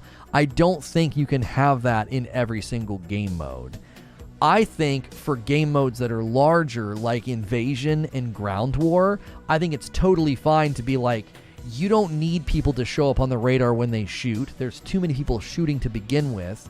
Use portable radar, use UAVs, and use sound, right? There's 40 people on the dadgum map. You can't have everybody showing up every time they shoot their frickin' weapon, right? But in like modes like free-for-all and team deathmatch, I think you do need to have a very quick ping on the map when someone's shooting their gun. Maybe it's a little bit shorter than times past. Maybe it's not quite as obvious where they are. Maybe it's more generic. But at the same time, I think those modes suffer with nobody shows up when they shoot their gun. I don't want to feel like I have to run a suppressor. But I think it makes sense, Eugene, in a mode like free-for-all and team deathmatch, I think it makes sense that you'd be like, oh no, you got to run a suppressor in this mode. You show up on radar when you shoot your gun. Why? You're being a little bit more tactical and intelligent. It's not quite like Ground War and Invasion where you're doing a lot of running and gunning. Gaming Frontier says, it was their comments. It seems like they're pushing us good long-term players. Oh, it seems like it's pushing you guys out, and they're focusing on noobs. They're tuning things that were already good in the franchise overall. You know what's funny, Gaming Frontier? The general vibe I got from the feedback of people was that long-standing players were the most dissatisfied, and the people that were coming back to Call of Duty fresh, they were the ones that liked all the changes. It definitely felt that way. It 100% felt like, yeah, long-standing players, they're not getting down with this. They don't like it. Maybe Invasion and Ground War, sure. Wait, what do you mean? Eugene, I'm saying you shouldn't show up on the radar in Invasion and Ground War. Because the modes are so big and there's so many people shooting, it'd be nuts. Like, the freaking minimap would look like a Christmas tree. And you should just have to use audio and general spatial awareness in that mode to find people. It's Ground War, it's Invasion. Everybody's moving and shooting. Come on. Right? But when you look at Team Deathmatch and Free-For-All, I'm like, no, I do. I think Gunshot should show up on the minimap. Instead of a ping on the map, if we used a certain perk, what if when someone shoots unsuppressed, you get a directional marker of the shots, kind of like Fortnite does? Oh, you could do like... Yeah. You could do a perk like, you know, I don't even know what you would call it. Elephant ears or something. Like, you have really good ears. I thought you meant the opposite. No, I mean that it makes sense to not have it in Ground War and Invasion. You don't need people to show up on the minimap when they're shooting, because everybody's shooting all the time. But when you play Team Deathmatch and Free-For-All, it's smaller. The maps are smaller. It's a little more tactical, a little more like you've got to be paying attention. And so it's like, oh, well, yeah, it makes sense to have people showing up on the minimap in here. We don't want people camping the whole time. We want it to feel, you know, tactical. Hey, guys, we've been streaming for an hour and 14 minutes, and they just told me now would be a good time to run ads. We've been having a really, really strong second stream with over 400 viewers. We're dipping a little below that, but that's okay. That's okay. Very strong second stream. Do me a favor and smash a like button if you haven't already. Let us know in chat what you thought of the MW2 beta. My Modern Warfare 2 beta review is at the beginning of this broadcast. It's about a 10-minute review if you want to go back and watch it. And largely, I have nothing but good things to say, but certain debates and discussions. Right now, we're discussing the Minimap debate. The MW2 Minimap was very different in this compared to previous titles. I completely agree. I know there are people who don't want to show up on the Minimap, and there were people who didn't run on a suppressor. For a long time, I did, and probably around MW3, I stopped. I need to see how these people are playing TBH. So many are listening to music or playing without sound, and that's their reasoning for the red dots. The game has really good directional audio. Yeah, I mean, we know people aren't playing with audio, Eugene. That one day I was playing frickin' Prisoner Rescue, and my teammate, like, he couldn't hear the elephant in the room above him. This guy was above him in the building, just clunk, clunk, clunk, clunk, clunk, clunk, clunk, clunk, clunk, clunk, just storming around. And my teammate was just oblivious. I'm like, how do you not hear that? What I don't understand is that you still show up on the compass when you shoot an unsuppressed weapon. Just put the dots on the map. No, they want you to be more tactical. You have to use directional sound and directional compass. Just seeing them on the radar, they don't want that. Because all it does, it's oh my gosh, it's so funny how people psychologically respond to these things. Traditionally speaking, when you know you're going to show up on the radar for making sound or shooting, it can slow players down and make them play campy and hidey, okay?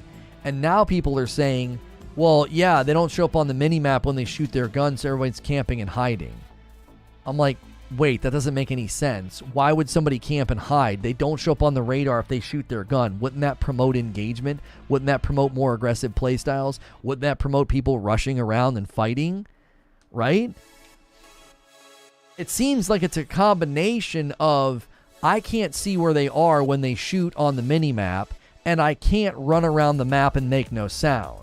Like, they want that perk, they want Dead Silence, and they want people showing up on the minimap when they shoot, so they're like, oh, I see where he is, and they can run in and get the jump on a camper. I feel like they have slammed the seesaw in the other direction. It's like, if you want to push a camper, it's a lot harder now. You can't get an approximation on their location because they just shot their gun, and you don't know what side of the room they're on. I mean, you should be able to if you have decent headphones on. You should have an approximation, but you also can't run in the room and get the jump on them because Dead Silence is a field upgrade instead of a perk. So I think people are feeling that being too lopsided now. That exchange of power they feel is too lopsided. Cool Spoon says, make it if a suppressor takes up 2 attachment slots, it'd feel better to have dots on the minimap. It feels there's no reason to have a suppressor if you normally show up on the map.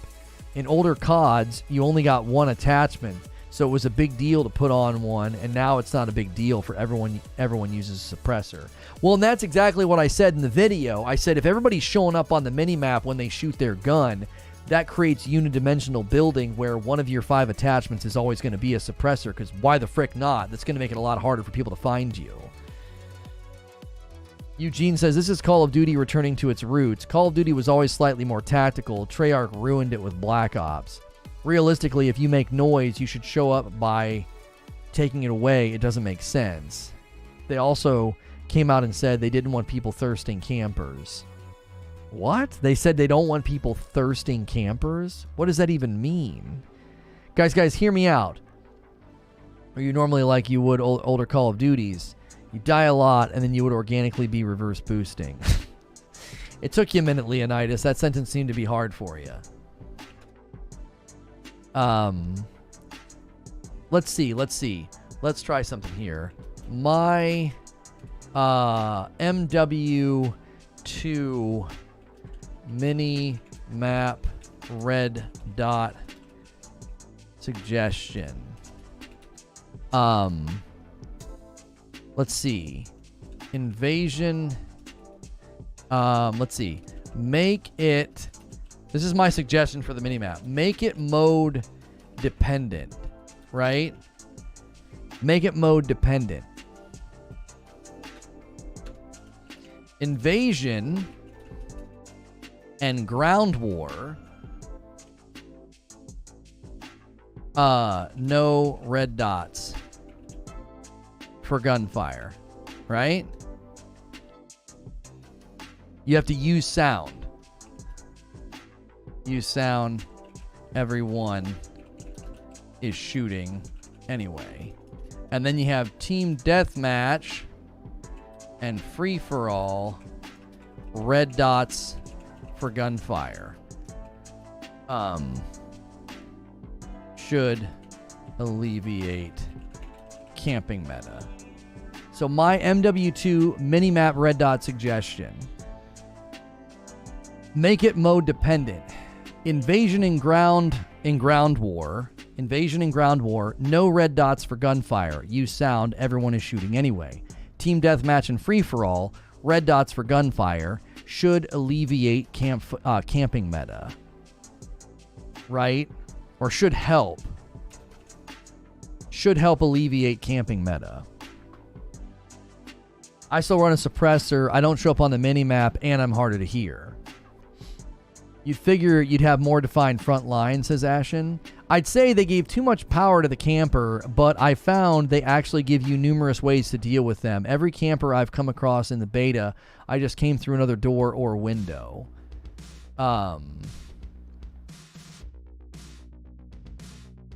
Tweet.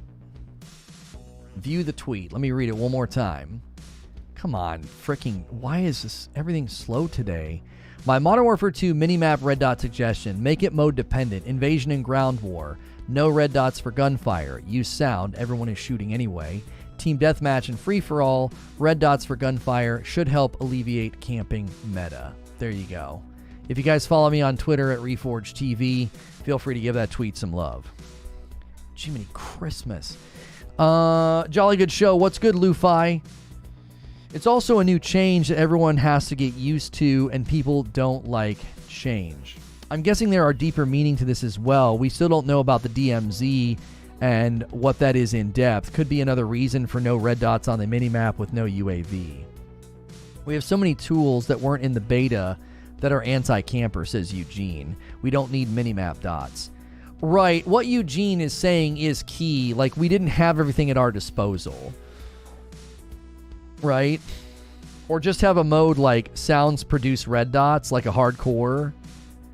Yeah, I could see that. You could definitely have a mode where, hey, if you shoot your gun, everybody's gonna know where you are, brother. It's bound to happen. If you guys are just tuning in and you're enjoying my Modern Warfare 2 beta review, we're discussing the minimap red dot debate. And should you show up on the minimap for shooting a gun, or should you not? And that's been a big debate in the community. There's a breaching device that kills through floors and walls. What else do you need? Yeah, somebody told me that they were using this drilling thing, and it was the best thing to use against a camper. They're like, it is, they said it was great. And so I was like, huh. I was like, well, all right then. There are things you can use. To uproot campers if you want. Red dots on the minimap was the one reason I went to the hardcore game mode. Yeah, because you didn't want that radar up all the time. Yeah. And you know what's funny is the hardcore mode led to a lot of camping because, like, if somebody catches you out there, catch me outside. If somebody catches you outside, brother, you're going down fast. Like, they shoot your toe and you're dead. Like, hardcore, I hated the hardcore mode for team deathmatch. And then my team was like, no, we're going to play hardcore headquarters. And I was like, okay. And we played hardcore headquarters, and I freaking loved it. I was like, this is great. I was like, this is exactly how it should be. Like, you've got my vote. You know what I'm saying? You got my vote. Let's go. I like this.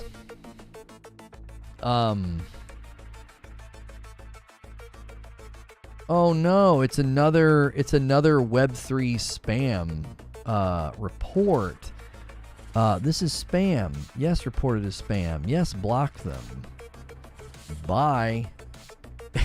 People that DM me about NFTs and Web3, it's just like an Insta report for spam, Insta block. Like, I'm trying to understand how a red dot helps with campers, TBH. They are shooting. You can't see them on the map. If they are shooting, you hear them. You see bullet trails, etc. So what are you asking for?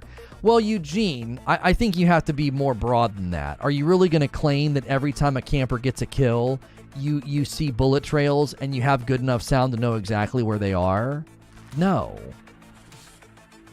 If I see the red dot on the map and I see it inside of a room that I don't have any sight lines on, I don't have sight lines on the door, I don't have sight lines where the audio is really clear. It's like, wait, he could be outside or in that room. I can't tell. And I look at the Minimap and I see him in that room. I know, oh, he's on the left side in that corner. So I'm going to go breach the room and I'm going to have a very good idea of like, he's going to be on left side. There hasn't been enough time for him to move. So he's going to be on left side. So that's an advantage that I have.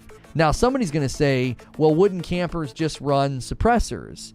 Yep, you're right. They probably would, but at least you're forcing them to make a build decision for that benefit of like nobody knowing where they are in a room when they get a kill. Once they're done shooting, they aren't on the map anymore anyways. Right, but Eugene, it's a very fast-paced game. Like if I'm in a hallway and there's a door at the end of the hallway on the left, okay, and I can't see in the room for bullet trails, and I have a rough approximation of audio, like if someone shoots in that room, it's like it's up and to my left. I don't know where they are in the room. Are they on the other side of the room? Am I going to have to do a sharp turn? Are they tucked in on the left? Are they tucked in on the right? I don't know. But if I hear the gunfire and I see the kill cam and I see he's on the left and he's tucked in the corner, I know that by the time I get to that door, there's only so many places he could be. There's only so much time that has passed. He's not going to be on the other side of the room. At best, he's going to be in the middle of the room or opposite corner. So I have a better idea of how to breach the room.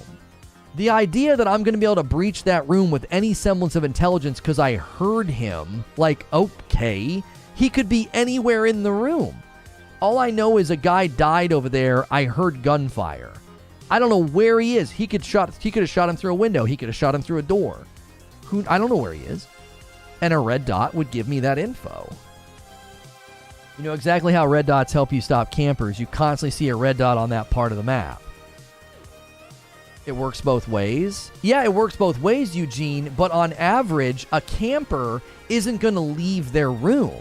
So they hear me shoot somebody in the hallway. Okay, well, now they know to watch the door, but they don't know when I'm coming in. They don't know if I'm coming in. I know it cuts both ways, but I do think red dots in free-for-all and team deathmatch from gunfire would help root out campers a little bit quicker. I'm not saying that they couldn't use it against you as well, but I think that's what people want. They want the opportunity to be like, well, I'm going to try and uproot this guy because now I know where he is. I know he's on the left side. I know he's tucked in. There's also very, very cliche camping spots. So when I see somebody's red dot in the left corner, I know what they're doing. Oh, they're up on that box. Oh, they're tucked behind that chair. Oh, they're ducked behind the counter. Whatever. Yo, what's good, feed? What do you mean people need to adapt to no Minimap and loud footsteps, no ninja perk? That's something that was in Modern Warfare 2019 and most Call of Duty players didn't like it. I'm always a little hesitant to agree with somebody saying most COD players didn't like something. Look at me, I'm a pro player. Yeah, W. I heard the exact point against you just last week and you shut me down. Right. People changed my mind, Chris. People made good points. I fundamentally came down on the decision that sound procking a dot on the minimap is contextual to the mode and the map size. So when I'm playing Invasion or I'm playing Ground War, I don't need red dots on my map for every gunshot. That's ridiculous. That's going to lead to third parties. It's going to lead to nobody wanting to shoot their dadgum weapon. But you play a couple team deathmatch games on some of those maps where some dude's just camping up a room. If he's showing up red dot, guess what? He's going to get breached because you and somebody else is going to see him. And you're probably going to go in there in close approximation of time. Why? You feel more empowered.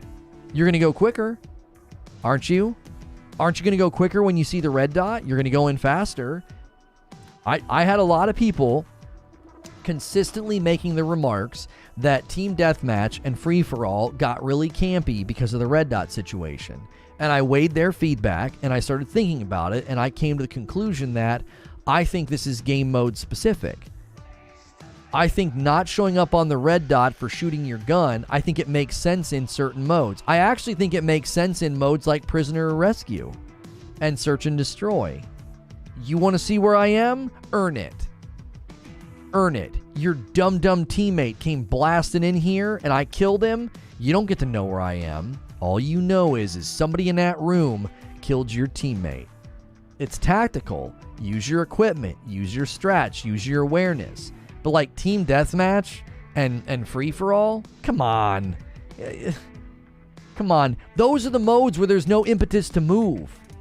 There's no impetus to move. There's no prisoner. There's no bomb. There's no defuse. There's no rescue. There's no objective. There's no domination point. What I found was most of the people complaining about no red dots on the minimap affecting camping, they were almost always talking about Team Deathmatch. Now, there was the one guy that said, like, people were camping in Search and Destroy, and I'm like, brother, what the frick game mode did you think that you were playing? Is it camping or tactical waiting?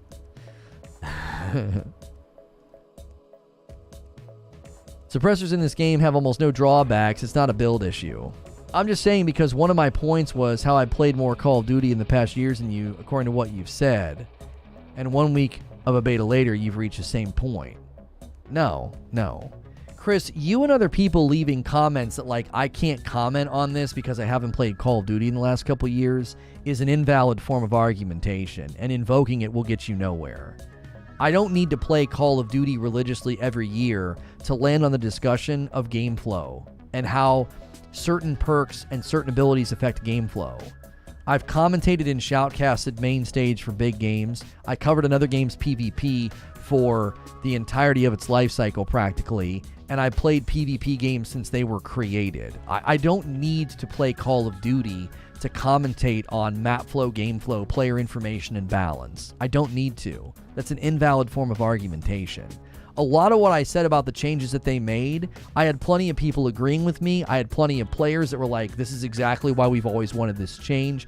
There were people that agreed with my takes on some things. I have slightly modified my mini map red dot position to say there are probably 2 modes where you should show up on the map when you shoot your gun. Free-for-all and Team Deathmatch. That's it. I still stand by my position that in most modes, you don't need to know where I am just because I shot my gun. Use awareness, use strategy, use skill. You know I'm in this room. You just heard me shoot my gun. Come on in and find out what happens. You know, you're playing Prisoner Rescue. Breach the room. Figure it out. That's your job to overcome that when you're the attacking team. Just because you heard a gunshot doesn't mean you should be like, he's in the room left side in the corner. Like, what the frick? You know, earn it. I still stand by my position. 90% of my argumentation hasn't even changed. 90% of my argumentation hasn't even changed. I've just said, you know what? Team Deathmatch and Free-for-all, those are kind of throwaway games. There's no objective. There's no real strategy or planning. So I'd be fine with somebody being like, yeah, you show up on the mini-map when you shoot your gun. Right? Because there's no other impetus for people to move around. There's no dom point, prisoner, or bomb. You know. That makes perfectly good sense. People were saying the TTK was too fast. No, the TTK is slower than all the Modern Warfare games and Black Ops 1.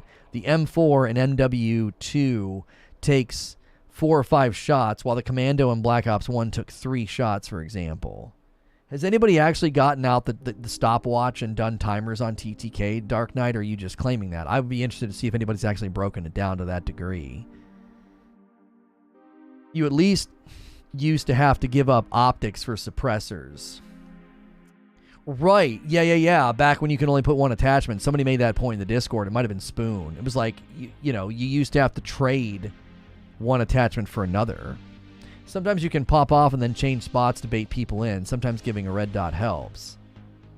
Right, that's exactly right, Endeavor. Like, it's not like if they suddenly gave the red dot, like, oh, well, yeah, now I can take care of campers. Well, no, campers could totally use that information that they know that you just saw.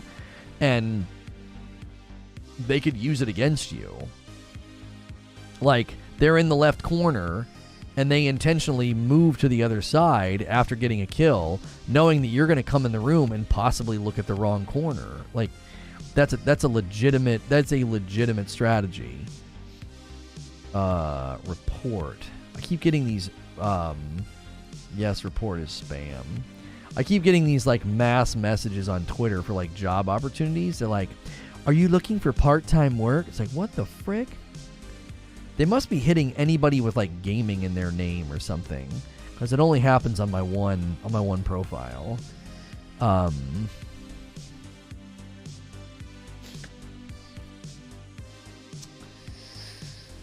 TTK is at its fastest with this game. Yeah, I feel like it's pretty dadgum fast. That's what I'm saying. The red dot is bait for a camper. Holy crap, we have a decoy grenade. People are going to be baiting even harder with red dots. Yeah. They're going to kill. They know they're in the corner. They'll turn and throw a grenade in that corner, and then they'll like duck behind something. See, but that's exactly what you want. You want that level of like emergent gameplay, that dynamic gameplay. You know what I'm saying? You want people to feel that sense of, you know, creativity and empowerment.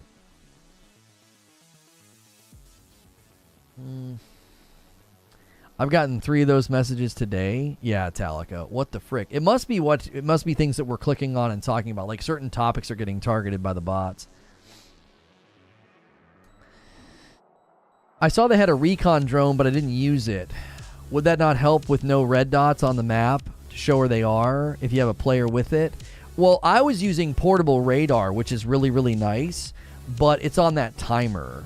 Is that what a field upgrade is? That timer, and then all of a sudden I can throw down the deployable radar or whatever, the portable radar? Is that what that's called, or is the field upgrade at the end of the perks that you pick? Call of Duty fandom talks about the TTK in Black Ops 1. The original TTK in Modern Warfare 2, and Modern Warfare 3 was way faster. I used the M4 and the M16 the whole time on semi-auto. They both took 5 to 6 shots. Double tacticals with a scav perk and decoy nades and munitions box. No idea what people are asking for. This song sounds like... This reminds me of Pinbot. If you guys are enjoying the show, always remember it helps us out if you smash the like button. There's plenty of new folks in here today that maybe just got here.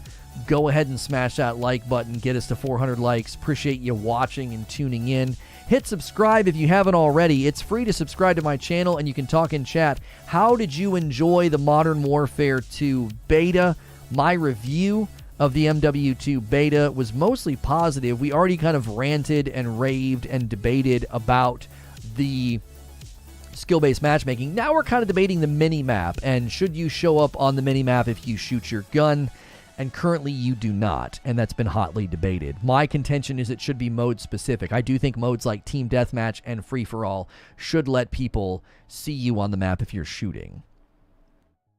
Let's be honest, they made campers or slower players pick perks and attachments and then took them off radar and streak targeting. So now we take them off of radar and they get to run the others. I mean, that's a good point, Pork. I mean, it is. That's my point is if that's not going to be as big of a deal in the bigger game modes, in Invasion and Ground War. It's not going to be a big deal if people are not showing up when they shoot their guns in those modes, because there's so much going on. You should be able to get a rough approximation of virtually anybody shooting their gun. You should. Shouldn't be an issue, because, like, everyone's shooting their gun. Honestly, the map would be a disaster. The map would be an absolute disaster if every single person shooting their gun was showing up as a red dot on the map in Invasion. Like, in Invasion, you know what I'm saying? You got 20v20. Do you really want that red dot, like, you know, cacophony happening? It would be ridiculous. Can we talk about how much better the vehicle physics are? Made Ground War so much more enjoyable. I got in a vehicle one time and shot like the LMG, and then I never got in a vehicle again. I never drove one. I never climbed in one ever again. Right?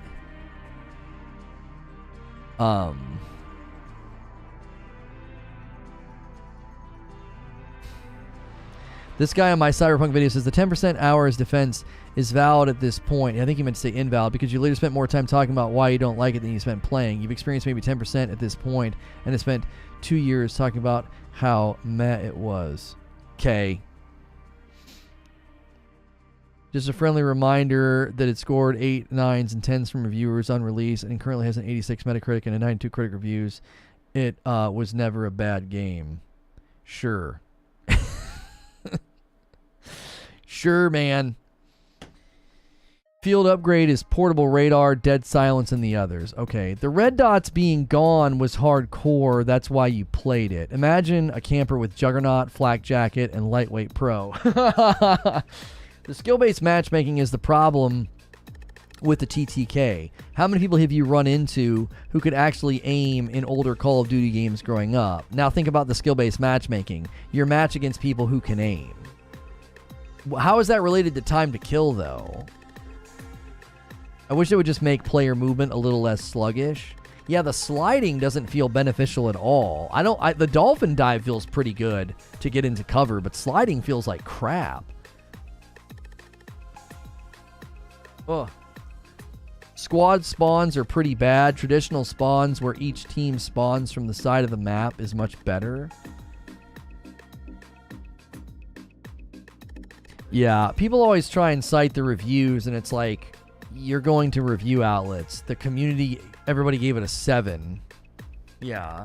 And it did fare better on Steam, but it fared better over time. At release, it did not do that well. Everybody wants to everybody wants to recreate history.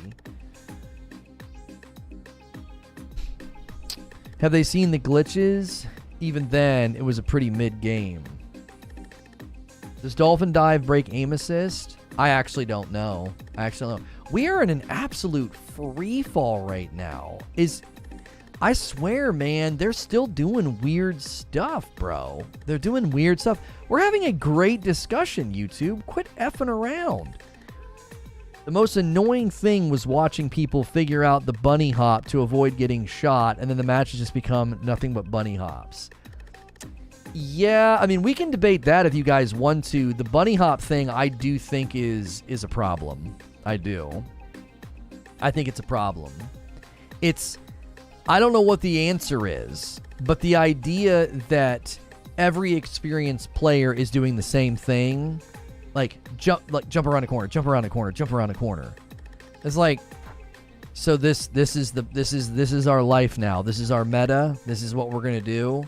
Everybody cried and whined for boots on the ground combat, and everyone's jumping around the corner like a freaking, like, bouncing ball. It's like, we want boots on the ground. Quit with this double jumping, wall running crap. Also the Call of Duty community. Yeah, no, bunny hopping's legitimate. I'm gonna bunny hop around every corner. Oh, okay, cool. Like, what? I thought you wanted boots on the ground. I thought you wanted more traditional, like, Call of Duty combat, not this chintzy, gimmicky crap. Bunny hopping only works if you're on the inside corner. I don't understand what you're saying. You have to take wide angles on corners?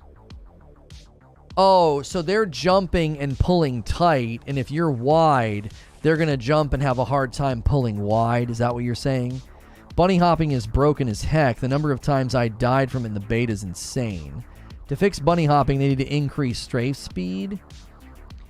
I'd like to say there's no penalty for bunny hopping. Yeah, there's no penalty at all. You jump around the corner and you remain perfectly accurate. Hopping like a kangaroo, trying to lose those 5 pounds before the high school reunion, right? Is bunny hopping a new thing? Was just harping on this yesterday. It's been away from shooters for a while. Yeah, that's what I'm saying. I don't know why it suddenly came back with a vengeance. Like, I felt like every time I got into a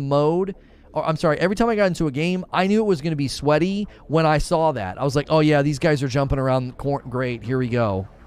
They're like Rambo sweatband on. Jump around corner, jump around corner, jump around corner. It's like, Jiminy Christmas. Take it how you like it, but I've seen a few bot lobbies uploaded, and even when landing shots, I swear the TTK is longer. It's like a different game. Eno says, bunny hopping isn't the issue. The issue is it's the only way to have a chance with slow sprint to fire speeds and bad strafe speeds. Slide canceling is gone. Of course, bunny hopping is back. Oh, that makes sense. People are... Yeah. People can't slide cancel.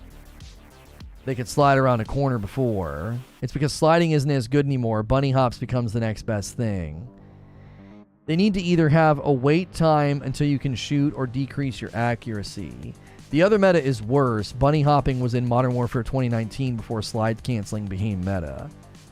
If you're matched against clones of you, and you can aim, right? That affects the TTK. In old Call of Duty, you weren't matched against clones of you all the time, so the TTK seems faster if everyone is lasering. Oh, so you're saying they are Dark Knight, are you saying is an extrapolation of your point that they've had to slow down time to kill because players have gotten better, and because they cluster people according to skill, everyone seemingly to die faster, so they've had to slow TTK down? I wish I could draw it. You can still slide cancel? What do you mean? Yeah, well, they're going to be taking it out. So lots of people that know how to slide cancel from the previous games can't do it right now unless they watch a video on how to do it. Right? Like, a lot of people can't do it right now because they knew how to do it the old way. And the new way of doing it is circulating. There's videos like circulating on how to do it. But a lot of people don't know how to do it because they haven't watched the video, so they just assume it's broken. So everybody's bunny hopping instead. You could fix bunny hopping by turning accuracy to crap if you jump and cancel ADS.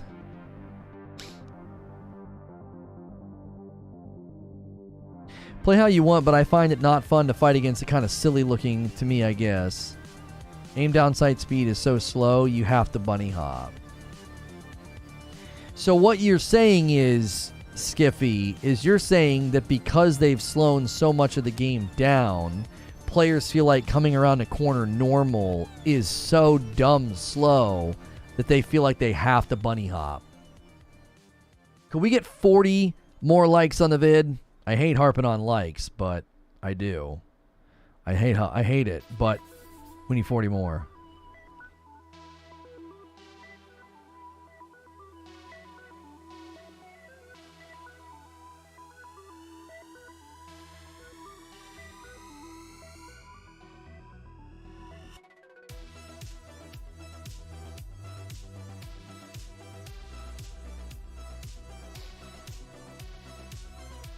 Fine, take this like. Yeah. All these sweats are going to hop away to Warzone anyway, so I couldn't care less.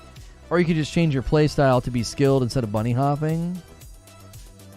Like, I don't expect people to not bunny hop, though. Right? I don't expect people to not bunny hop. It works. Do you know what I'm saying? It's like the exact same argument we've always made about slide canceling. You can't expect people to not slide cancel. Green is the bunny hopper. Red is you're dead. Blue is you're alive. Okay, so Eugene is giving you guys a very rough graph.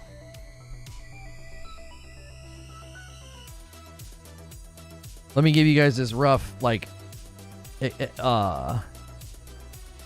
okay. So Eugene is saying that if you position yourself on a corner like this, okay, you see the red dot? If I put my white crosshair over there, you can't really see it. So you see the red dot. So if you position yourself on a corner like that red dot, all right, that bunny hopper is going to get you, okay? Because I think the idea here is the middle of the lane to the wall is where the bunny hop gets all of its benefits. But if you position yourself out wider, he's going to have his aim kind of tucking in. He's going to be like kind of pulling his aim in. And if you're out wide, it's going to be harder for him to pivot out. You're not going to be in that. You're not going to be in the funnel that they're looking for. You know?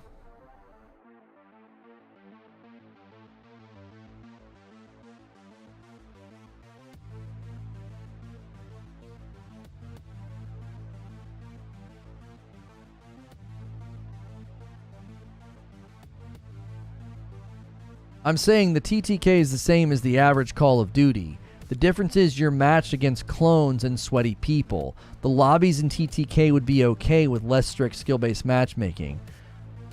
I get it now. No, I get it now. Okay, no, Dark Knight's making a really, really good point. He's saying that people think the time to kill, that it feels faster. And the reason it feels faster is because you're getting put into lobbies based on skill-based matchmaking.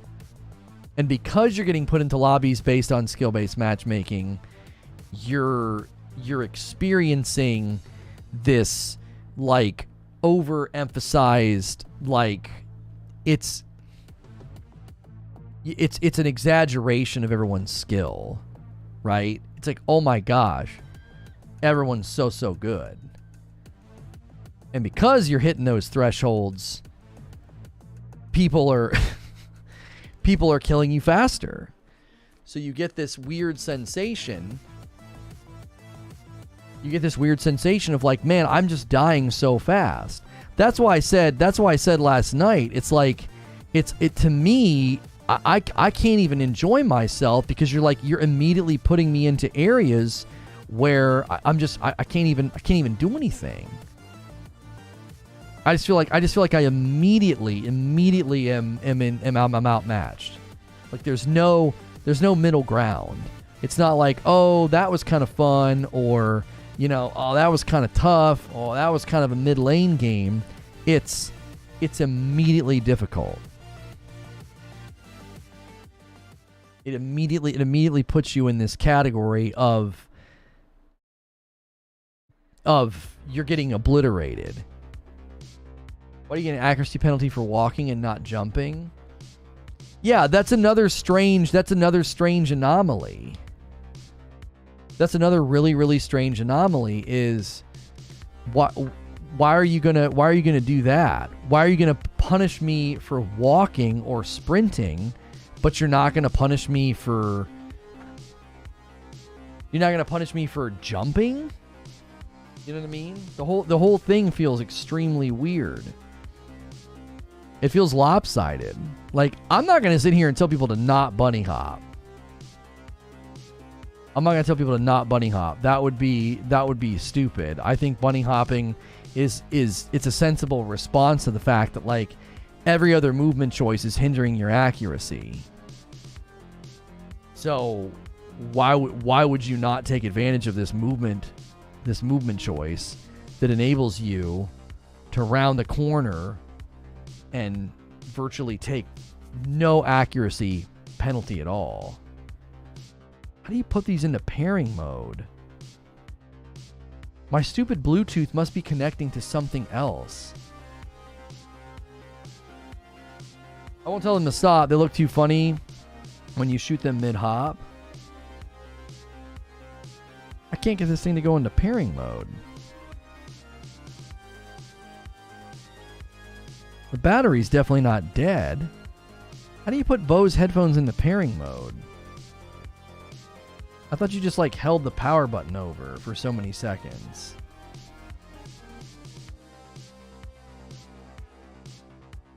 Is it what's it connecting to? I'll do it for you. Stop bunny hopping. I don't know. What it's like anything else. Like, why would somebody stop doing something that has benefits? You know?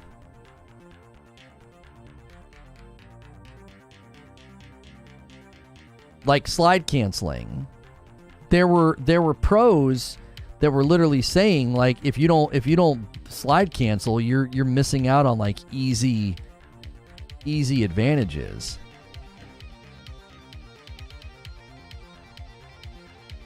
How do you put Bose noise canceling headphones pairing mode? I can't get them into pairing mode.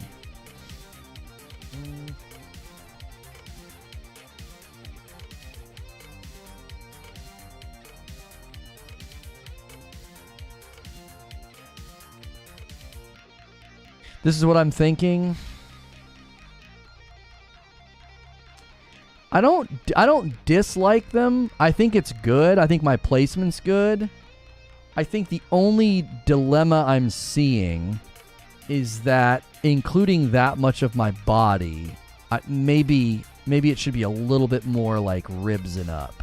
Like rib cage, chest and up. It's like I don't know, the one that's like so much of my body, because I'm a skinny guy. I've got a big head. Like, it accentuates how big my head is, right? You can't really avoid the fact that I have a big head. I don't expect that. But, like, it looks like maybe just too much of my body is showing. You're not going to be able to do anything about the fact that I got a big noggin. Like, there's nothing you can do about that. Maybe you'll see how fake your hair is. That's not your hair.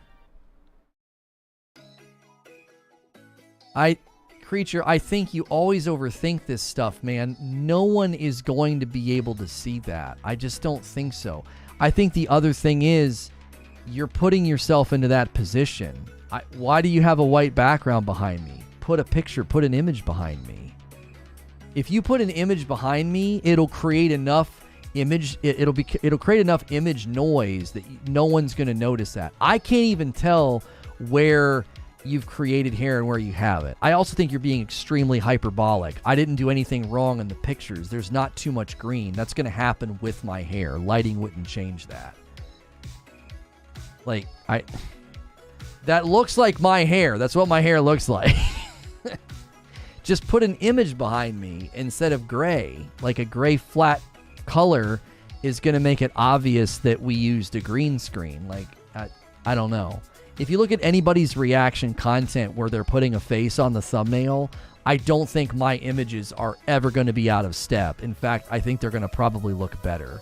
Because most of the images you're getting from people, somebody literally took a screenshot from their stream and, like, chopped them out. Like, some of Alana Pierce's are literally just from her stream. Like, they just took a picture and, like, they, like, cut her out. I remember when I was looking for a picture of her for a thumbnail, I was like, what the frick? No, like, is there... These are all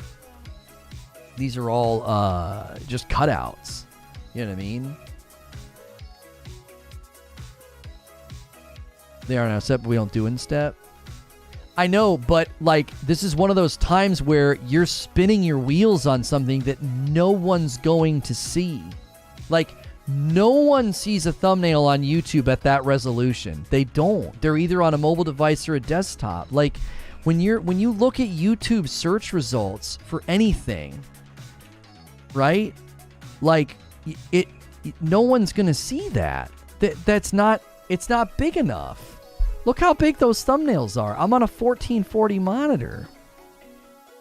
I think you get into, like, you like, it's a good thing and a bad thing. Like, you obsess so much over thumbnail design and quality to the point that no one will ever see that at that size.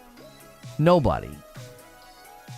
And then you're gonna waste half a day, you know what I mean, chopping out hair meticulously that no one will see.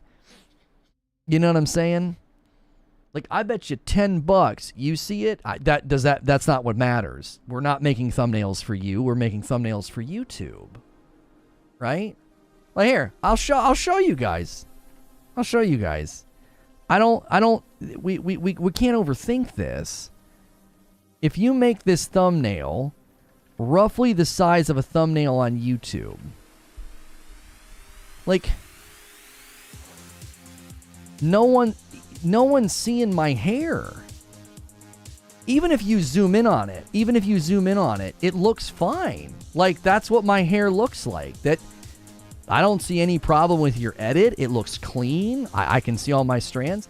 I also think it would be more forgiving if you got rid of the flat color. Like, that gray is going to make it really obvious, like, behind my hair, right?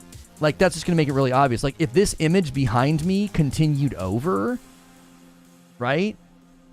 So if this image behind me continued over and it got darker behind me, maybe, like maybe reverse what we typically do, right? You would have the image behind me get darker and the image over here get lighter. Or maybe just keep it that flat opacity. I think that looks really good. I really like this thumbnail. I think that would make it more forgiving on the hair. You know what I mean? I think it would make it more forgiving on the hair. Because I just think the gray background highlights the fact that, like, you know what I mean? It just highlights the fact that, like, my hair, you had to chop my hair out. I can't change my hairstyle. I mean, I guess I could. I'm not going to change my hairstyle for thumbnails. Like, I can't change what my hair looks like. So we're going to have to chop my hair out. And I think my experience with Photoshop, if you throw an image behind me instead of a flat color, it's going to be way harder to see any imperfections. You know what I mean? If you want it that way, you can have it that way, but understand I spent 3 days trying to avoid the result we are going to get. Like I said, I should have chopped them all out. I knew you were going to do that. That's such a waste of time. They're good pictures. The lighting's not bad. We didn't do any photography faux pas. There's no green glow on my body. I think you get so deep down in the trenches of perfectionism that makes you good at some things. I just think it absolutely is not necessary for thumbnails like that. It's not a matter of the hairstyle. You have a viewing quality that most don't have. Right, but thumbnails on YouTube, they get compressed by YouTube. No one can see it. It's not about zooming in Photoshop on a 1440 monitor and being like, oh, his hair looks kind of bad, or oh, there's a little bit of green. Like, the way that YouTube treats thumbnails, no one's gonna see it. It doesn't, you see what I'm saying? It's too small resolution. They compress the thumbnail too much. I freaking knew. I was like, I should do it. I knew it. I was like, we're gonna spend a week and he's gonna come back and tell me he still can't get it right. I was like, it just doesn't matter.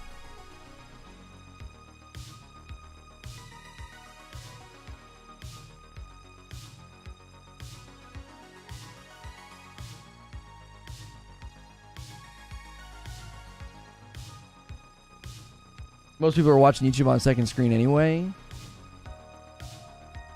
I don't know, my part-time hobby is analyzing thumbnails.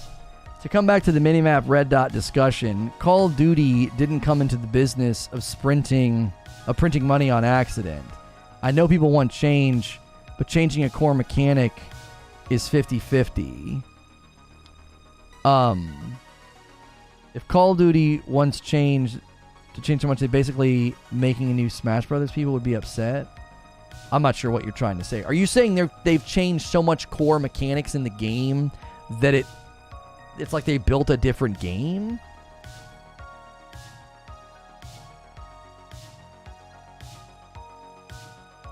Yo, what's good, Hellfire?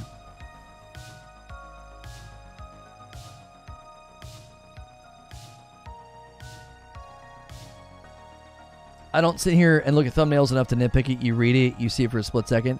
Right, it's a pro and a con. Like, every strength has an underbelly of weakness. Like, something that Creature is really, really good at is he analyzes thumbnail design and structure and comes up with amazing thumbnail templates. But then he goes full, and it's like he looks at thumbnails in a way that not a single person in existence looks at thumbnails. He's like, oh, I don't like that. That color doesn't match. I'm like, bro, no one is looking at a thumbnail long enough to do that. Like, nobody's getting out a tricolor color coordinator in Photoshop to make sure that, like, the three colors are in a high contrast perspective of the color spectrum to make sure they all match. You know what I'm saying? Like, he gets to, like, that level of persnickety, which is why his thumbnail templates are amazing. But then he goes full, and it's like, bro, no one's looking at thumbnails like that. He's like, I do, and I'm like, yeah, but that doesn't matter. That doesn't matter. Like, our thumbnails are killer. We get compliments on our thumbnails all the time, and there's a reason we get compliments on our thumbnails all the time. It's because we design good. He's designed good thumbnails. You know what I'm saying?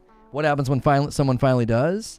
I don't give a frick. If there's a single person alive like you that looks at one of my reaction vids and goes, I can see through his hair.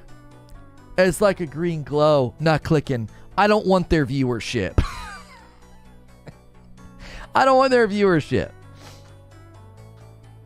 It's my job to make you look like a pro. I'm telling you right now, I've done Photoshop for a long time. Just put an image behind me. The gray background is what's hurting it. I think the gray background it accentuates the size of my head. It accentuates the skinniness of my body. And it makes the hair harder to clean up. I'm telling you, put an image behind me instead of the gray, and it'll fix a lot of those problems.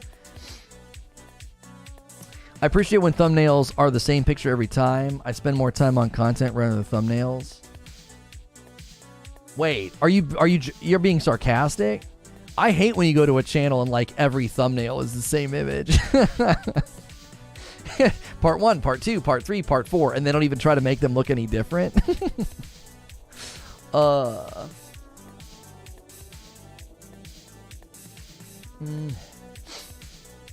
gonna come in every day now and comment on the thumbnail. Yeah.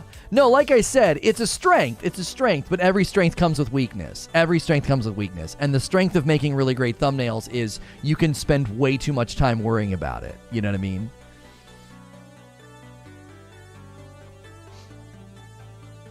I'm so done with people telling me how to use a piece of software that I've used since it was released.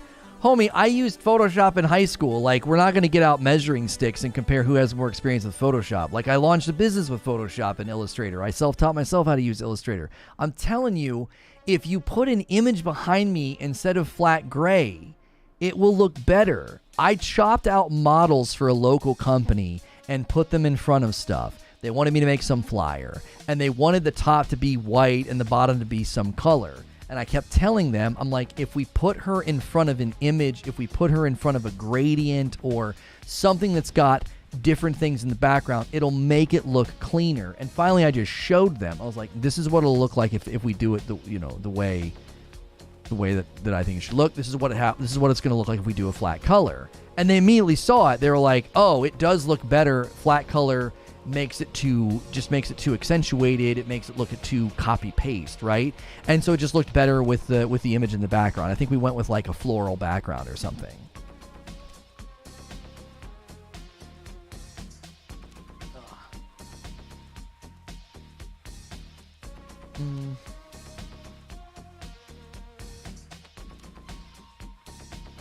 I can live with it being your fault. I can't live with it being mine.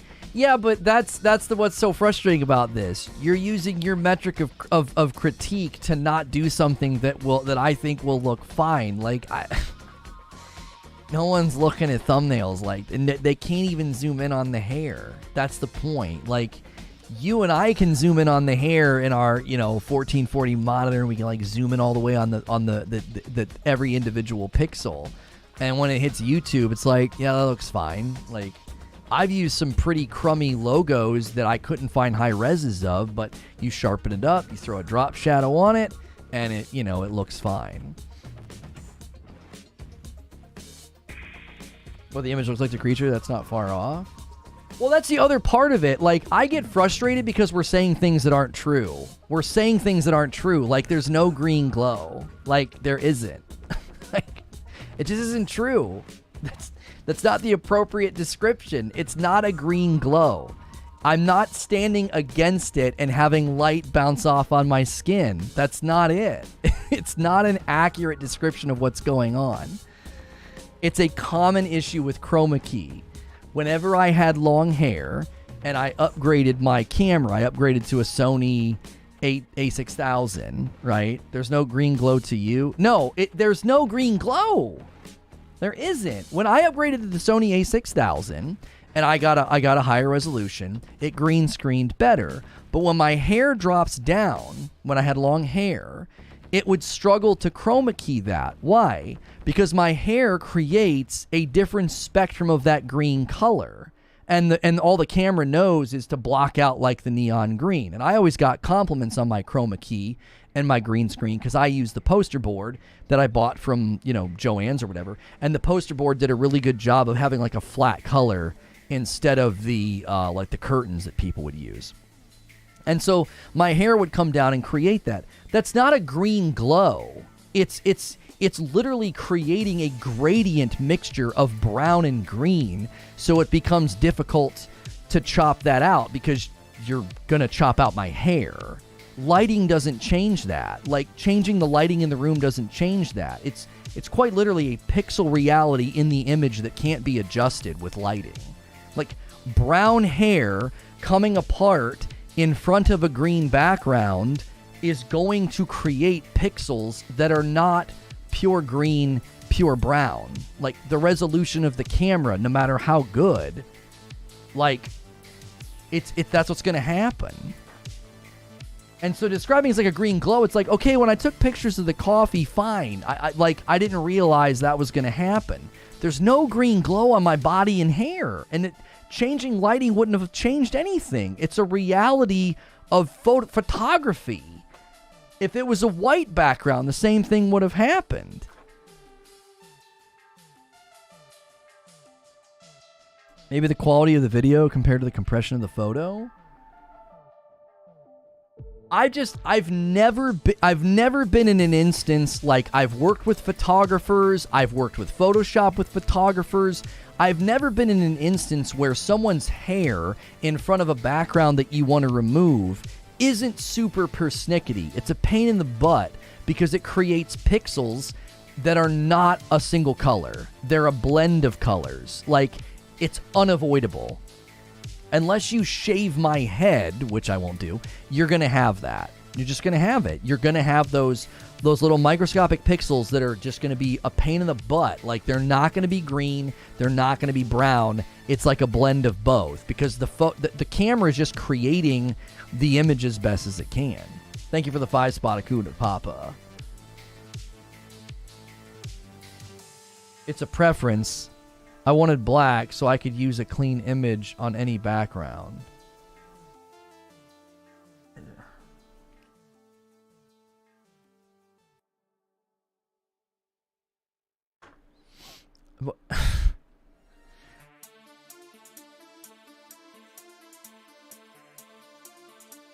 I have green, which is impossible to eliminate completely. I've worked with photographers. Why would you use black?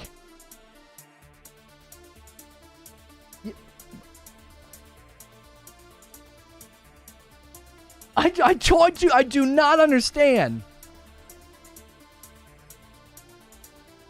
Yeah, I gotta schedule members only. I've been working with Photoshop and photographers for 20 years. I would have never had anybody ask me, take a picture of somebody with dark brown hair in front of a black wall, and I'll have an easier time chopping them out. I can't think of a photographer that would have asked for that. That would be such a pain, because my brown hair would blend with the black.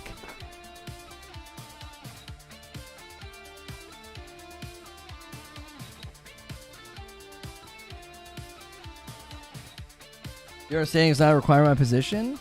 Yeah, but the way that Photoshop works and the way that cutting out images works, they always want a high contrast color. There's blue screen, there's green screen. And then black is like one of the worst colors because it blends with everything in front of it. Like, the edges would blend.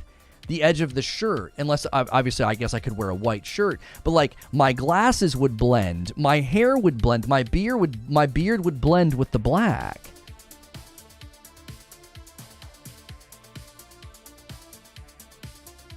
I wanted your hair to blend with the black? I mean, that's just such a... I'm sorry, man. That's a you problem. I don't know. I've worked with so many people in this realm, and I've never, ever, ever had that request. I've never had that request. I want to chop you out so I have a transparent PNG. Please take the picture in front of a black wall. Like, what the frick? That doesn't make any sense. That's so confusing.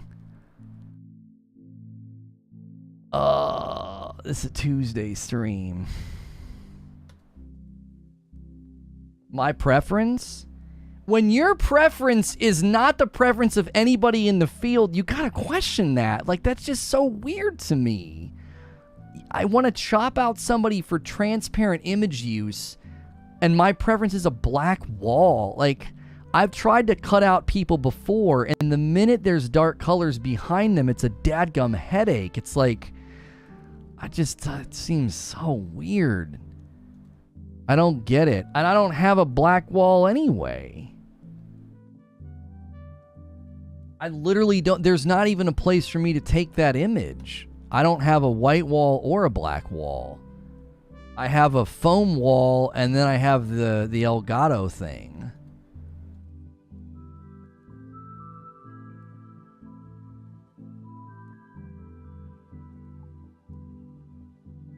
Oh, the Diablo invites are going out? It's a shame that it's closed. Like, I won't be able to say a word about it, and I probably don't even have time to play it if I get in. I think I applied to get in, but they said it was going to be based on how much people played the most recent games and the most recent end games. So, sadly, yeah, why does it keep doing this? Disable auto start. What the frick? Oh, we did a week of not auto start on these streams because we were freaking coming from the premieres. Okay, there we go. I got it turned off. You have to like refresh the dashboard, the live dashboard, and turn it off, like really quickly, or like it doesn't let you do it. Well, YouTube did that thing again, guys. This was a great discussion, but we got to like the hour-and-a-half mark, and they just kicked the slats out from underneath of us. So we got off into like all these other discussions near the end. But I had a great time talking about it. I think we had a really, really good discussion about skill-based matchmaking. We talked about the red dots. I think we pretty much covered the gamut between now and the launch date of Modern Warfare 2. Between now and the launch date of Modern Warfare 2, I don't know how much we'll be able to talk about it, unless like big updates come out, big patch notes, big reveals, whatever. I don't know how much we'll be revisiting the topic of Modern Warfare 2, but we like to end our day with members-only content. And there's a person running around begging for subscribers. You know that asking for people to come subscribe to your channels against YouTube terms of service. Like, your channel's not going to be around very long if you're literally spamming people's live streams asking for people to come subscribe. Oh, and nobody sees your message because it gets automatically filtered. Okay. Let's end the day with members post. Okay, we'll go in here.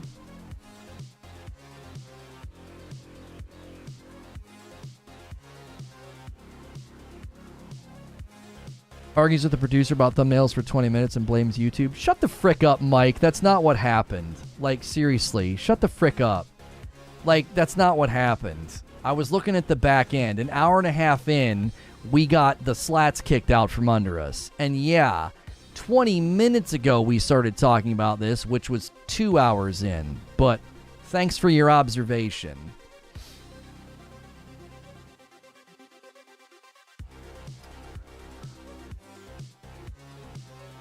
Okay, if you clicked on this video, maybe you weren't here live, you should be getting more notifications about members-only content. You may have gotten gifted a member and you weren't even here. You're like, how did I get a membership?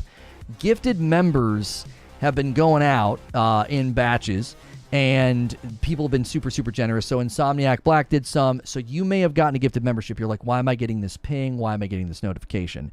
A great way to be involved and not miss out on what we do. Make sure you're in our Discord. Make sure you're hanging out in there. It's linked below in the description of all of our videos. Discord.gg/ReforgeTV. I'm going to end the previous stream. We talked about Call of Duty. I gave my final thoughts and a review about the Modern Warfare 2 beta. And then we also talked today about Cyberpunk. So check those VODs out. I'm going to be ending that VOD and bringing people over from that past broadcast. I also need to make sure and change the thumb so it